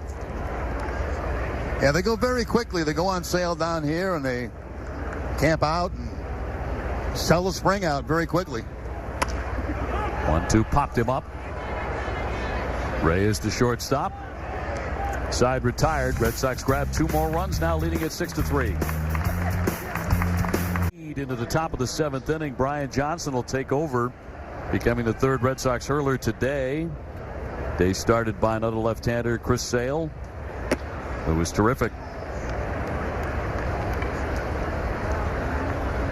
bunch of changes for the Red Sox. And here with those, Jerry Remy. Thanks, Dave. There's a lot of them. That one's socked into left field. And on the warning track, Madera will scoop that up. I'll give you those changes, but in no particular order. How's that? Sounds good. Monge goes to right field. Tavares goes to center field. He moves from right to center. Madera is in left field. He's still out there. Whitty's still at third. Miller goes to shortstop. Lynn at second. Travis at first, and Swihart behind the plate. So you follow me, then follow the camera, and you've got them all figured out. Nothing like spring training. Oliva the batter with a runner at first base, and Red Sox leading 6-3. Sam at first base. And a strike.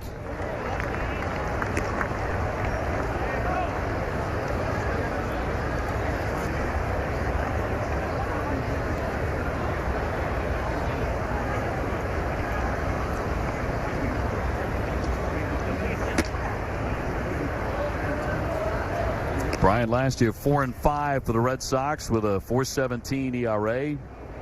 Did not appear in the postseason. Did make 13 starts for Boston. Pitched almost 100 innings.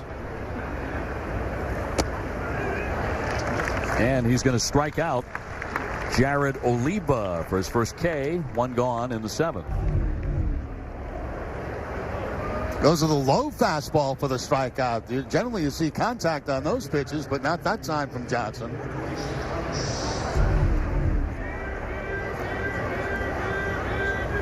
Brian missed part of the 2016 season to seek treatment for anxiety.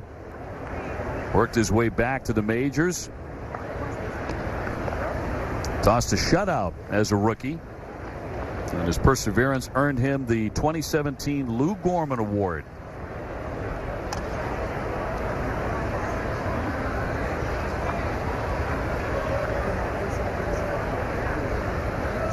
One man away, and he'll miss with that one against Tankus.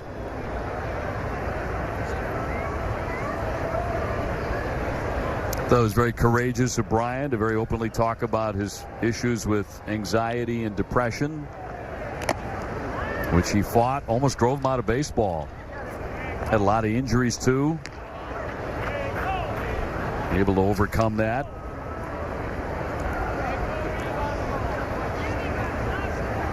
Back in 2012, struck in the face with a line drive in his fourth professional start.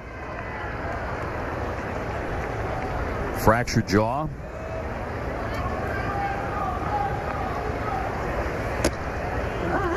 Cross for a called strike. 1-2.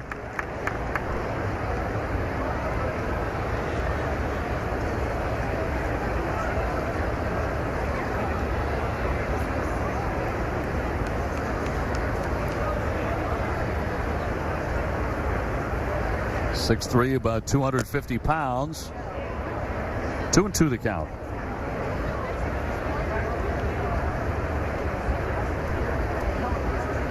Go back to 2017. That year, he had one of the really special pitching performances all season long for the Red Sox. That complete game against Seattle. It's going to be a line drive base hit to center. Tankus with a base hit, first and second now for the Pirates. And well, the way it ended was a blast too, because Jackie Bradley made not just one but two great catches in center to lock that up. And he was on from the get-go, working very quickly, throwing a ton of strikes. At Fenway and getting a helping hand from Jackie Bradley, who made a marvelous catch there at the end. He had his family in the stands. They went bananas. Rightfully so. He was just magical. And he had JBJ in the outfield. That's always magical for a pitcher, to look back to center field and have Jackie Bradley Jr. standing there waiting to track balls down. Matter of fact, no matter where you look in the outfield for the Red Sox, you get guys who can track them down. Yeah, because you think about it. Jackie Bradley won the Gold Glove in center. Mookie Betts won it in right. But Andrew Benintendi made the greatest catch of the year in the American League Championship Series to lock that series up against Houston. That diving catch with the bases loaded. Line to the left. Madera back and had a little trouble with it, but he catches it on the warning track. The runners are going to get back to first and second. He recovered to make a nice play on it. It looked like he wasn't sure which way to turn on contact as that ball was kind of slicing away from him a little bit. Coming off the bat of the left-handed hitter, he turned one way and had to spin back around to make that catch before he got to the wall. Alex Cora out. With Reyes the batter, 2 men aboard.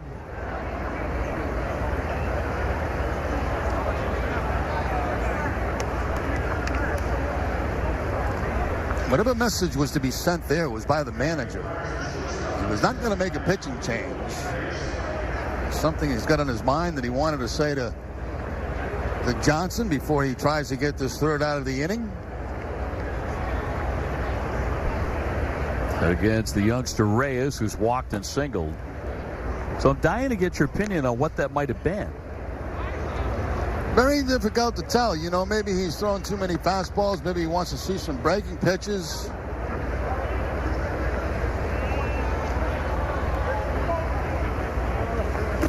Like you said, he wasn't taking him out of the game. Nobody warming up. Yeah, the first 2 pitches now have been off-speed pitches since Cora went back to the dugout.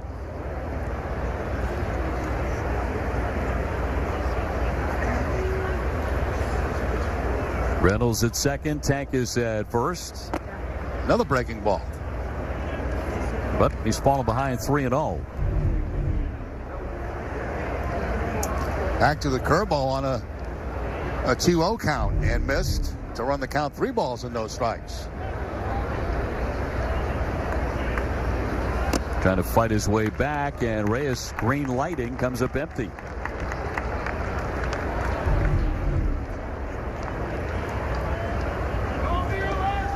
Green light on the 3-0 count. He did get his fastball, but the fastball was down on his own and no contact. Looking for the 3-run shot right there. Back to a breaking ball again. So we've seen many more breaking balls in this particular at bat. Just a guess. I'd have to say that's what they were talking about. Look, I want to see more than just your fastball. Now throw your curveball.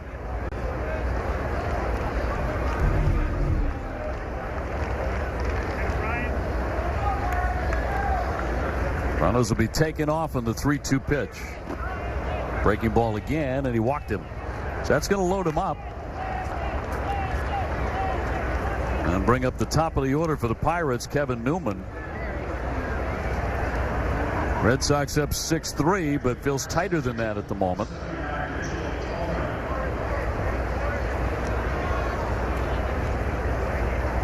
This will be Tolman, the new second baseman.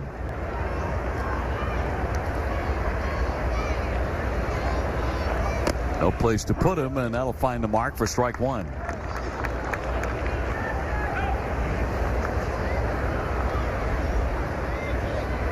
Alex Cora became the 5th man to win a World Series in his first season as a manager. Hit softly. Lynn up and over and gets him. And Johnson pitches out of the jam, leaving the bases loaded.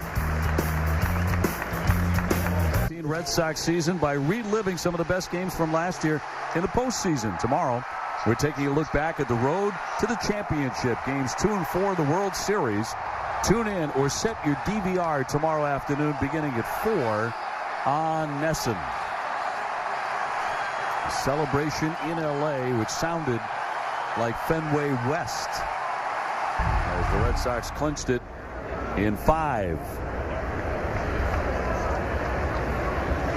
Sox did not have a lengthy series of any of the 3. Campos the pitcher. Lynn with a mile-high pop-up. Hayes will make the catch. So 1 away here in the bottom of the 7th. Red Sox ahead 6-3.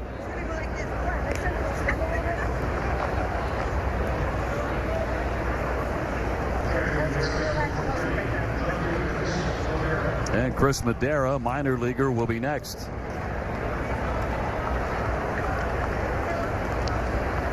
Red Sox have gone heavy to the bench.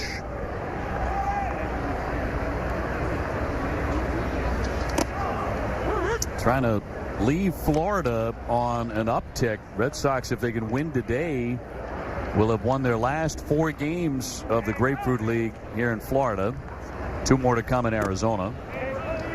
That's going to be fun. Sox taking on the Cubs. Rick Porcello to go on Monday night in Mesa. We'll have that for you right here on NESN. High fly ball, pretty well hit left center. On the move, Oliva. And Reynolds will make the catch. 2 down.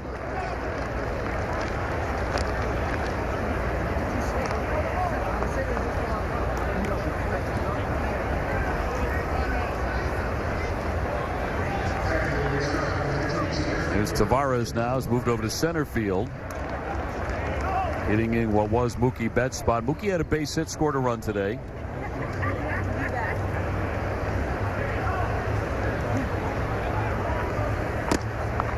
In there for strike 1.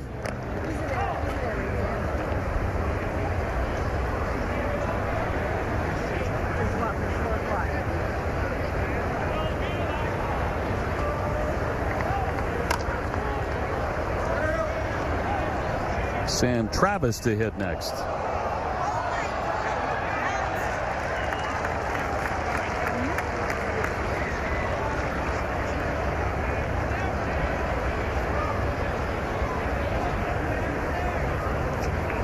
Well, for the Red Sox, the day got off to a bang with the Chris Sale press conference.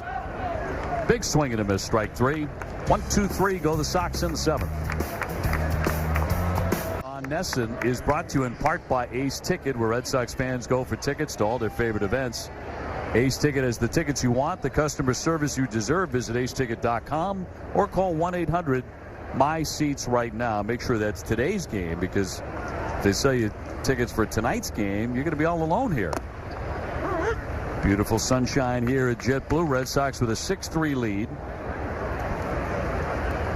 Digging into that media guide. Well, we make a habit of that. Usually by about May 1st, mine's pretty close to being in tatters as Hayes drills that one down the line, but a foul ball. He's got some serious pop. Media guides are saviors for announcers, especially in slow action games where you can dip in and read about anything you'd like about the club you're following, or even the Red Sox if you like to. I remember one game when I was first starting out. Well, it's probably maybe about 5 years, and the game got so bad, I got deep into the minor league. Guys started to go through some of their prospects in the minor leagues, yep. right fresh out of the media guide. Reading it word for word. Yeah. In there, strike 3, and that breaking ball froze Hayes, who ripped a 3-run home in the 6th inning, 1 away in the 8th. Now it looks like the breaking ball again from Johnson. Many more since Cora's come out to the mound, and that one a very good one, picking up the outside corner. Red Sox do a fabulous job on the media guide. Kevin Gregg, the outstanding media relations director, in charge of that. Get stuff in there like Jackie Bradley is a distant relative of NBA legend Michael Jordan. Along with all the wonderful statistics we love. What's the first thing you do when you pick up the media guide? I can tell you what I do. I go read a little section on it myself. Yes, you do. I do the same thing, yeah. Actually, oddly enough, I read the section on you. Ground ball to Miller is short, and in time, 2 up and 2 down. And you want to check for, is it all accurate? What's the picture look like this year? How far away is the picture from reality? Yeah, exactly. I think mine are quite a distance away. But I haven't read this year's yet. Well, yours is good. It's probably the same stuff. Yeah. Yours is good. I have bone to pick with TC's, but yours is good. Jim Rice always looks like $1 million. Tim Wakefield, same thing.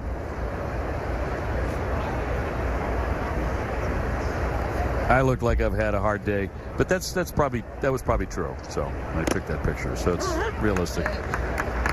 Then you really start digging in, and as the season goes by, you use it more and more in more detail.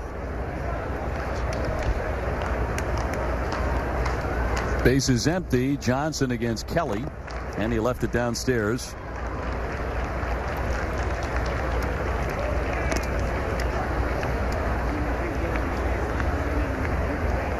Glad to report for those who may have been watching last night, Dave came to the game with pink shorts on.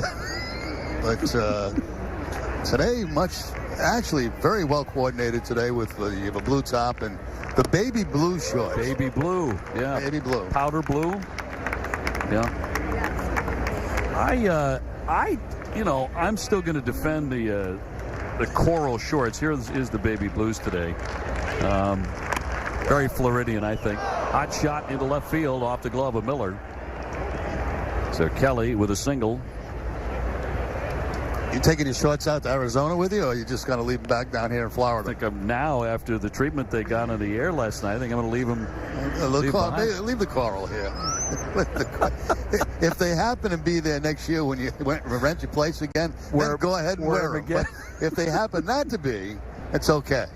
I have a feeling they will have disappeared. Someone will relieve me of those. You know what? It looked like it come from the Castiglione collection. That's exactly where they came from. Joe's got all those wild colors, Very tropical. Yep. Yeah, he really does. Yep. Sport coats of all different. Well, I'll never colors. Go coral again after yesterday. I thought, every once in a while you get that feeling. I'm going to wear this. I'm going to give this a try, see if anybody notices. Well, I'll tell you, when you walked in that door yesterday, I generally don't pay much attention. Clothing's not my thing. No. I really don't get a big kick out of it. But when you walked through that door yesterday, and it lit up. The room lit up. You did 3 takes, man. 3 takes on that one. And I had to save it. I didn't want to say anything. I had to save it for the game. Yeah. And then killed me with it. But I think justifiably. I mean, very nice shorts, very expensive shorts, but the colors just didn't seem to. Yeah. They didn't seem to work. And like I said, I'm not anywhere near being an expert on clothing. My idea of getting dressed up is a pair of sweats and a t-shirt. Mm-hmm. But these, let's be honest, these were too corally. So yeah, those have died a death. That's a shame. Like Swihart. Those are brand new too, weren't they? Brand new. I mean, you got the break-in look. you got opening night and closing night on the same night.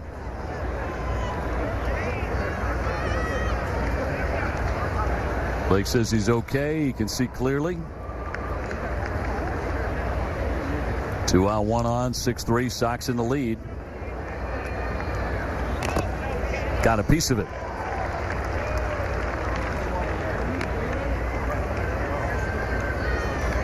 Red Sox have made a habit here, particularly last 10 days or so, spring training, of scoring right away, and they did it again today. 2 quick runs against the guy who will be the opening day starter for the Pirates. Jameson Taillon struck him out. Swihart will have to complete that, and he does, firing on to first base. Side retired. We'll don't miss Wally's opening day right after the game. Wally the Green Monster springing to life in this animated special full of humor the whole family can enjoy. Gear up for opening day with this special presentation of Wally's opening day. That's coming up next, right after the Red Sox and the Pirates here from JetBlue. Jerry Remy, Dave O'Brien, and Jemai Webster with him. Red Sox on top 6-3. Pirates going to bring on a new pitcher. That'll be the right-hander Bo Sulser.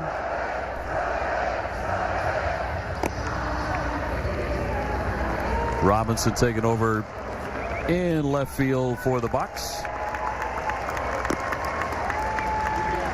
Sam Travis about to lead it off here as we get late, bottom of the 8th inning.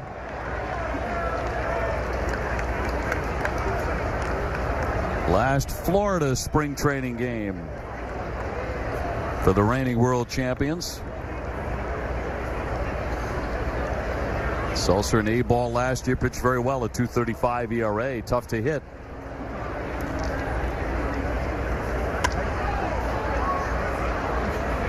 Minor leaguer last year, but that's a major league beard he's got going. Yeah, only an A-ball.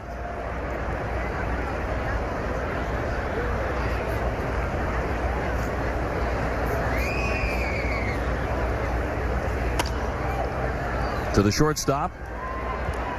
Reyes guns on target. Has a good strong arm. He certainly does. And he likes to show it off too, doesn't he? So Sam Travis over 2. Centeno next.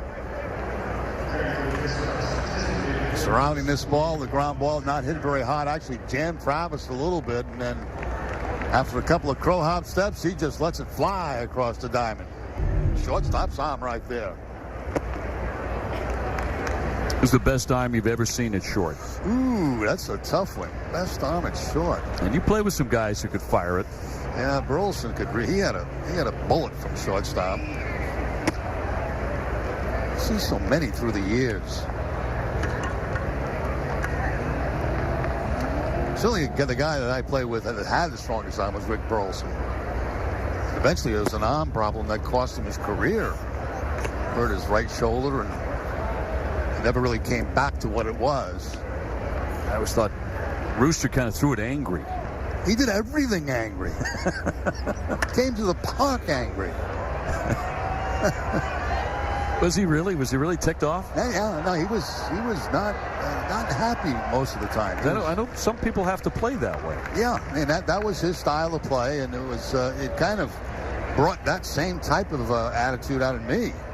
You had to be like him if you were playing second base. Little flare to center field. Leiber coming on, and he will grab that. 2 down. You know, in the old days at Fenway Park, they had the PA announcer was Sherm Feller, and Sherm had a habit of when you made an error, he would pause and then say error, second base. You know, so the whole ballpark could hear it. Right. Now there's lights going on all over the place. You know, the E-board is all red. There's scoreboard's red, and then you get a pause and you get error, shortstop. Well, that used to drive Burleson crazy. And he would start screaming at Sherm from shortstop. So I swear Sherm could hear him, you know. And if Sherm didn't like you, he'd really give you like a heavy, the error, third base. Yeah, error. That was an error. Right. You know, so.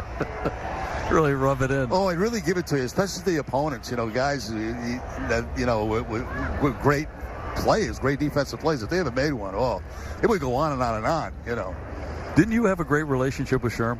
I had a good relationship with him. Yeah. He was an entertaining guy. He really was. He a songwriter. He was very close to Freddie Lynn. Very, very close. He and Freddie Lynn were tight. Yeah. Well, that's a voice of my youth, certainly. Yeah. And all of ours. I mean, coming to Fenway and hearing Sherm welcoming you to the ballpark. I mean, it wasn't College Yastrzemski coming to play. It was just number 8. Number 8, yeah. Number 8. Ladies and gentlemen, boys and girls, welcome to Fenway Park. Sherm was known to put bet on games, too, a little bit. Wasn't he known to bet on, everything? On everything, yeah. Sometimes if you got to take the PA system off and the ball would be hit and he'd go, go foul, go foul. So you knew he was betting on that particular play. 2-2 and slap foul. He would actually come to me in the clubhouse and say, Jerry, he says, what at bat you going to bunt in this game today? No kidding. Yeah, he would. And I said, well, Sherm, I'm not bunting in the first inning. I said, if it's there for me in the second inning, second at bat, I might try a drag bunt in the second at bat. He'd probably bet on it, Base hit. Well, Blake Swihart just continues to swing a good bat. Coming into this ball game kind of late, and he has 2 hits. Swihart again hitting the ball well. Fastball inside part of the plate, cleans it out.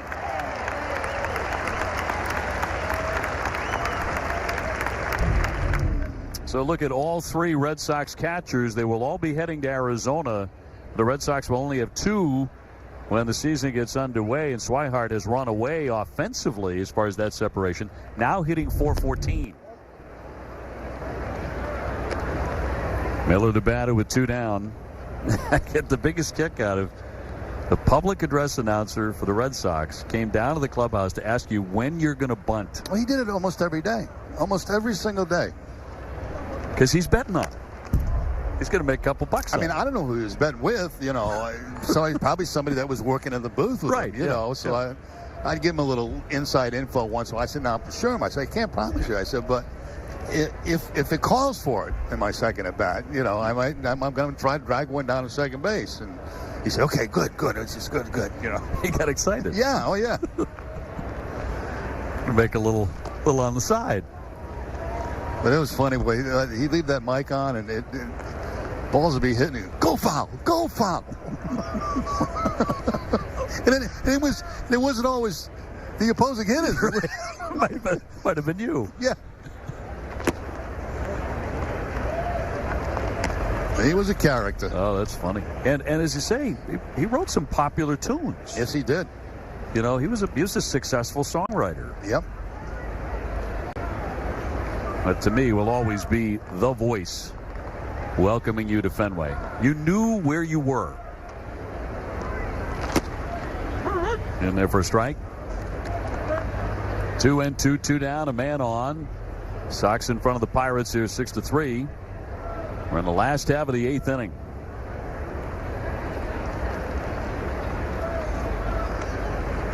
Trying to make it 4 straight here. Runner goes.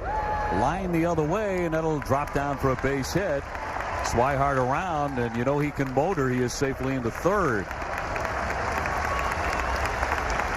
You know, talking about getting introduced, and I think the biggest one, when you know you've hit it, is when you've been introduced by Bob Shepard. Oh yeah, at Yankee Stadium. Sure, that was special. And you know, there you are standing in that ballpark, and Bob Shepard introduces your name.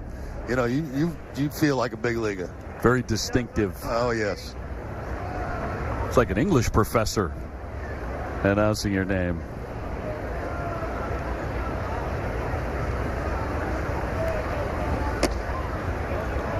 That'll be ball 1. And after Bob left the booth, Derek Jeter insisted on a tape recording of Bob Shepard doing the introduction of Derek Jeter. And continued to do it. Continued to do that. Yeah. When Derek Jeter came up to bat. Quite an honor. Of course, many years also did the New York Football Giants. Yes. He taught speech, didn't he? I believe he did, yes. And I'm not sure how big a baseball fan he was. Yeah. Decades and decades at Yankee Stadium. Great Bob Shepard.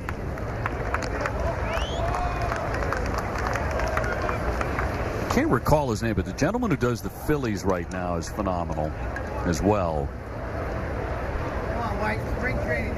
And if you're snoozing a little bit, he'll wake you right up, man.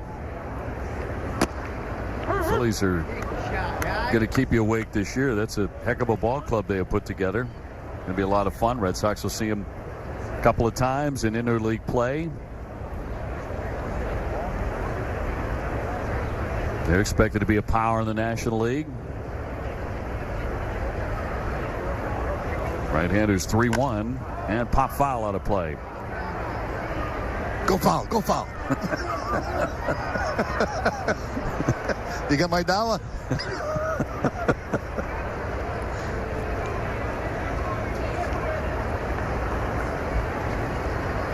Got deep in the book again. Way into the Tate Matheny there.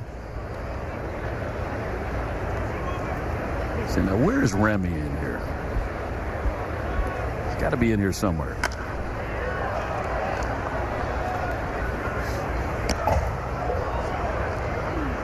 He's in our section. Well, he's in the minor league section right now. Might be looking for Whitty here in the W's. He's into the M's. Maybe Miller. He's looking at Mike Miller. Just got that base hit. 3-2 coming. High fly ball. That's well struck. Robinson back, turning around. That slams into the netting. 1 run in. Here comes the second run home. The throw will be cut. And Whitty really tagged it. The Red Sox open up an 8-3 lead. He'll be finding his name in a moment. And drives this ball up against that left field wall. Ball down and in. And the Red Sox tack on 2 more here late in the ball game. Seen a lot of Whitty during spring training, filling in at third base. Yeah, he's had some nice moments this spring. Yeah, he has. Right off that screen part of the Green Monster here in Fort Myers.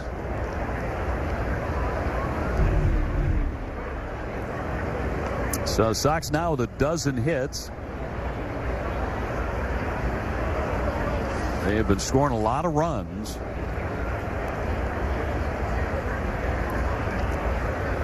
Last 3 games, 8-0, 10-6, and now 8-3.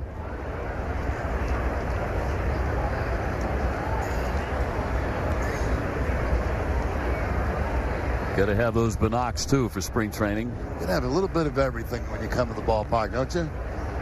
Media guide, binoculars. Get your program, hat, scorecard. You're ready to go. Autograph ball.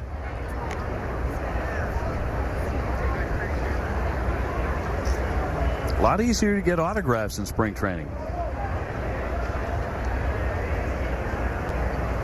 Here's Monge. The runner at second base. Red Sox head 8-3. It certainly is for our autographs, that's for sure, because we are very close to the fans. And they get a chance to climb the steps and come up and get things signed. It's been a parade for you. Very nice people. Throughout spring training, everybody so happy to see you, Jerry, and happy to see you healthy. That goes for all of us. Floater toward left center, a dive and a miss. Another run is going to score on the base hit. Whitty crossing the plate to make it 9-3. And the Red Sox opening things up big time here late in the ball game. Red Sox have been in control of this game all the way through until they got to 4-3, but then they responded very quickly with 2 runs in the bottom half. Looks like that's going to be it. Seltzer out there this afternoon. Mike Wallace, right-hander, will be the new pitcher, so they'll make the change, and so will we. We'll take the break. Red Sox adding on now in the lead, 9-3 over the Bucks, and we'll have more in just a moment.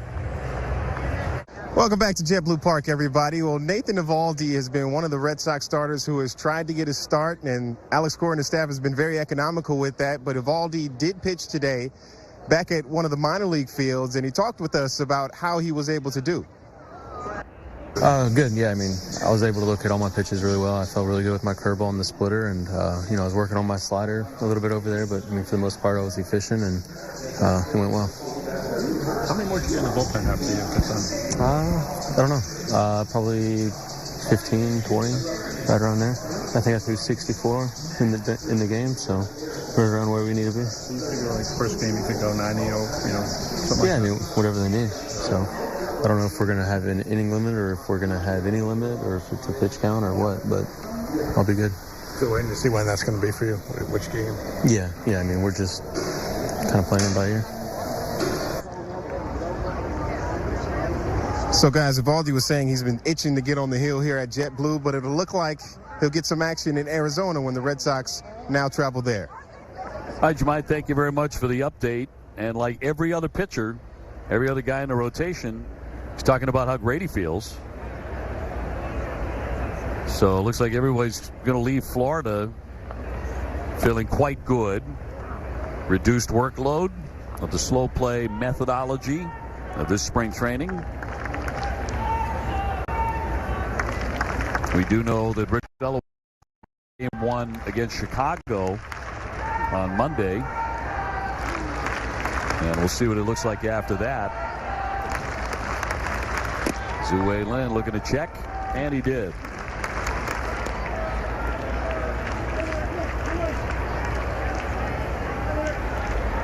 Chris Sale is certainly ready. Today, 5 innings, 6 strikeouts, just 2 hits, no runs. On the day it was formally announced, he has signed an extension of 5 years with the Red Sox. Lynn will be aboard. So he's the 5th base runner here in the 8th inning for the Red Sox, and Chris Madera has a chance to add on. 9-3 the score. Chris Sale's K's today. Yeah, it was nice work by Sale today, mixing up all his pitches, not trying to overthrow his fastball. I think he probably topped out at 93 with the fastball. A lot of sliders, change-ups, working on all of his pitches before the opener in Seattle. Very efficient.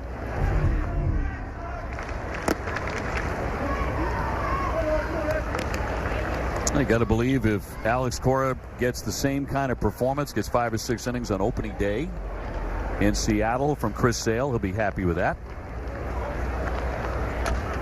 The stuff he showed today,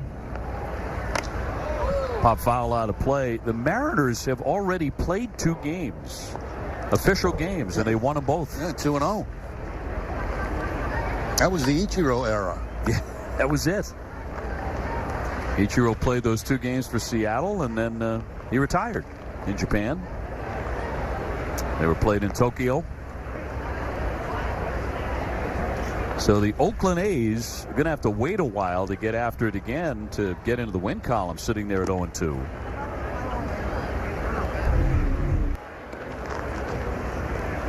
Ichiro inside the Tokyo Dome saying goodbye. Spectacular career in Japan and the United States. Over 4,000 hits combined. And headed for Cooperstown, place he loves to visit. Loves to go there.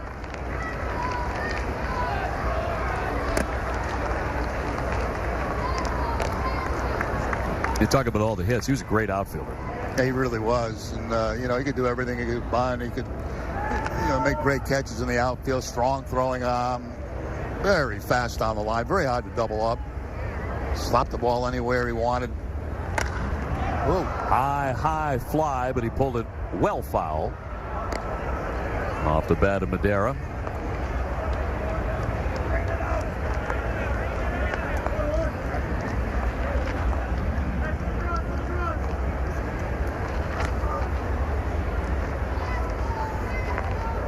He took over and left for Benintendi, who started today. So did Mookie Betts, Dustin Pedroia, J.D. Martinez, Xander Bogaerts. Runners on the move, and another one fouled away. Red Sox got 2 runs in the first inning. They have never trailed.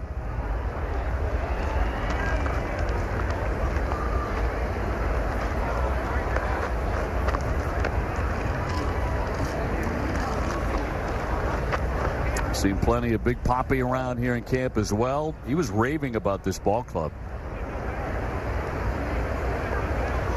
He was saying he thought this Red Sox team was in such a great position. Deep drive center field, driving back Oliva, turning around now, and that is going to be off the padded wall. 2 more runs in to score. Madera had some outstanding swings, and this one he straightened out. And the Red Sox running away with this one now on top 11-3. He crushed that one that went foul by quite a distance, and then he straightens it out off that center field wall for the double to drive in 2. That's some big swings in that at bat. Again, when I left the contact, I thought I had a chance maybe to get over that center field fence. But about halfway up,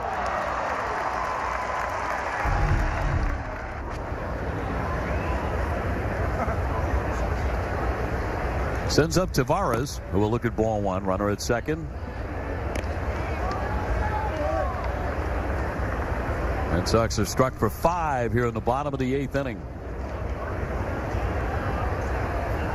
14 more hits.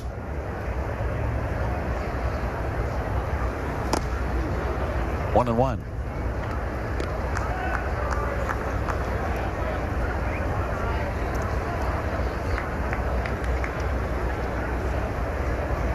As mentioned, Red Sox trying to make it 4 consecutive American League East titles. High bounder. That took a funny hop over first down the line. That'll produce another run. Tavares to second base. That looked like it was going to be a routine out at first base. He winds up with a double. Yeah, that ball hit the bag. It must have hit something because it just jumped up.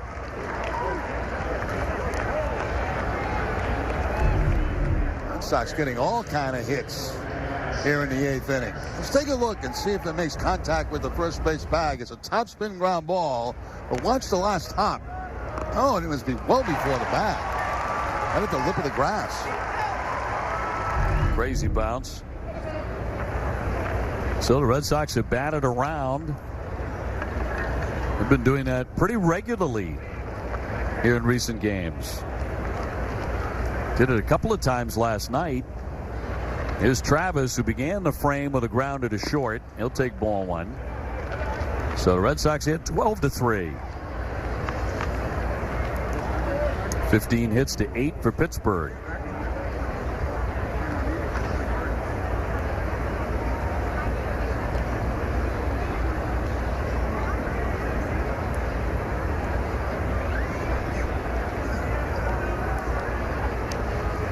And Wallace with a 1-0.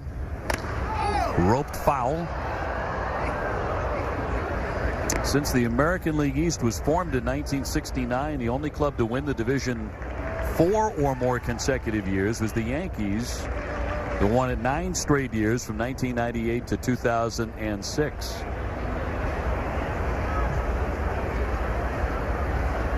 So the Sox trying to make it 4 in a row.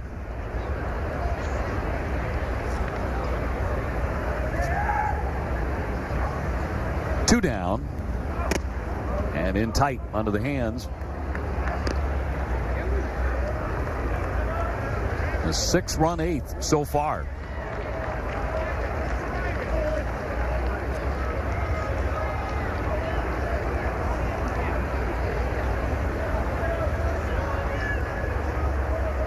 Tavares at second. And a fly ball dead away. They'll leave it backing up, backing up, backing up. He's got it right at the base of the wall. Red Sox scored 6 times and have blown it open 12-3 on Pittsburgh. By Ace Ticket. More The Ticket. Visit aceticket.com. Call 1-800-BUY-SEATS. By John Deere. Nothing runs like a deer. Old Dominion. Old Dominion Freight Lines, the official freight carrier of Major League Baseball and the Red Sox. And by the all-new 3-row 2019 Subaru Ascent, featuring all-wheel drive. Jerry Remy, Dave O'Brien, and Jemiah Webster. We are ready to wrap things up here in Fort Myers for another year. Red Sox with a commanding 12-3 lead as we go to the 9th inning. Red Sox will fly tomorrow morning for Arizona. So this is the last spring training game for another year here in Fort Myers in JetBlue Park. Red Sox looking to go out in style with a 4-game winning streak headed for the desert.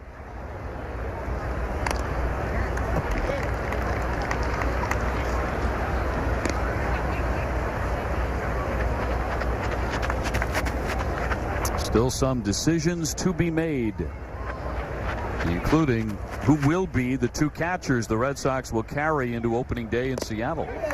Swing and a miss. There's out number 1. Brian Johnson gets a K. Ever since he had that conversation with Alex Cora back in the 7th inning, he has really pitched well. And a lot of these curveballs for outs.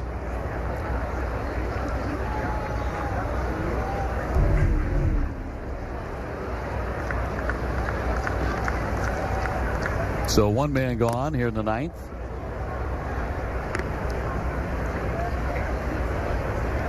Steven Alemus, the hitter here actually instead of Tankus.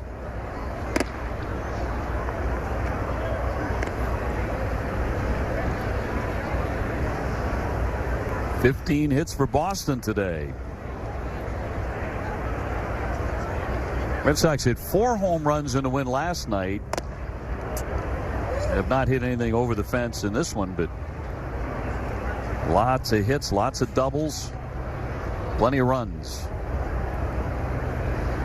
3-0 high for ball 4. So base runner for the Pirates.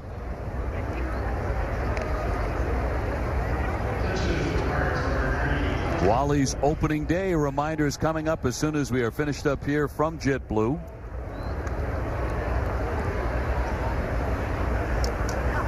Our next telecast from spring training will be from Arizona on Monday night at 9:05 with Rick Porcello going. That'll be on NESN Plus.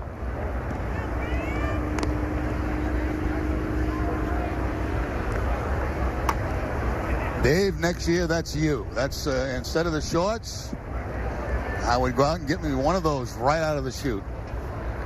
Where would I find a hat like that? Probably on any corner down at Fort Myers Beach. Travis moving over, and he's got it. 2 down. That's a nice lid. And that's, he just almost knocked it off. Almost there. Almost there. Trying to get another one in before the game's over. There we go. Oh, yeah. Oh, get it all.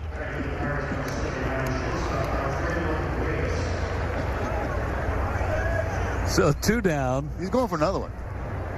This time.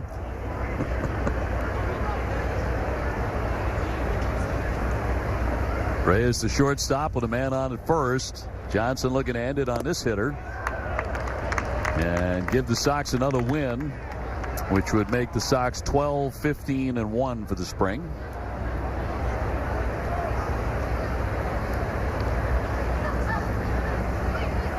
Runner goes, and a little swing and bunt here. Swihart scoops. He decides not to throw it. And he'll be safe at first and second on the base hit. Yeah, probably the wise choice right there by Swihart because he had little chance of getting the man at first base. That was like the batter just went out and placed the ball in a perfect spot where nobody could make a play. Just topping the curveball down that third base line. Swihart will try to surround the ball. Takes a look and says, nope, I got nothing there.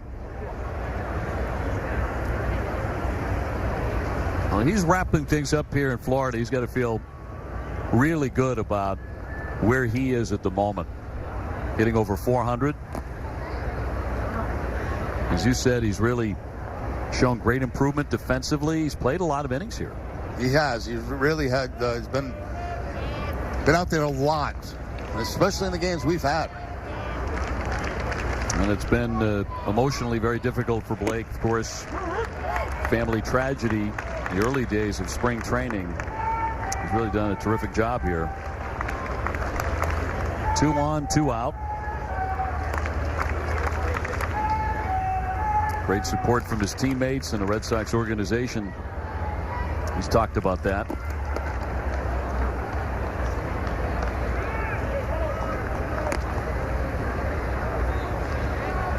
Ready to start moving west.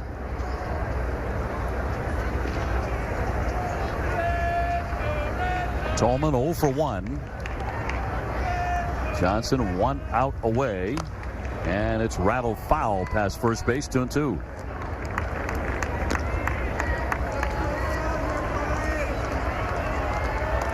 Alex Cora and the Red Sox getting close to beginning defense of the World Series championship. Sox have won 4 of the last 15 World Series. That's more than any other team in this century.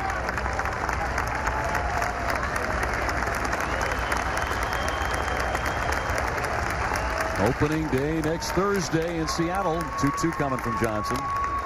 And a bounding ball. Lynn down to get it. And that does it. Red Sox win this one.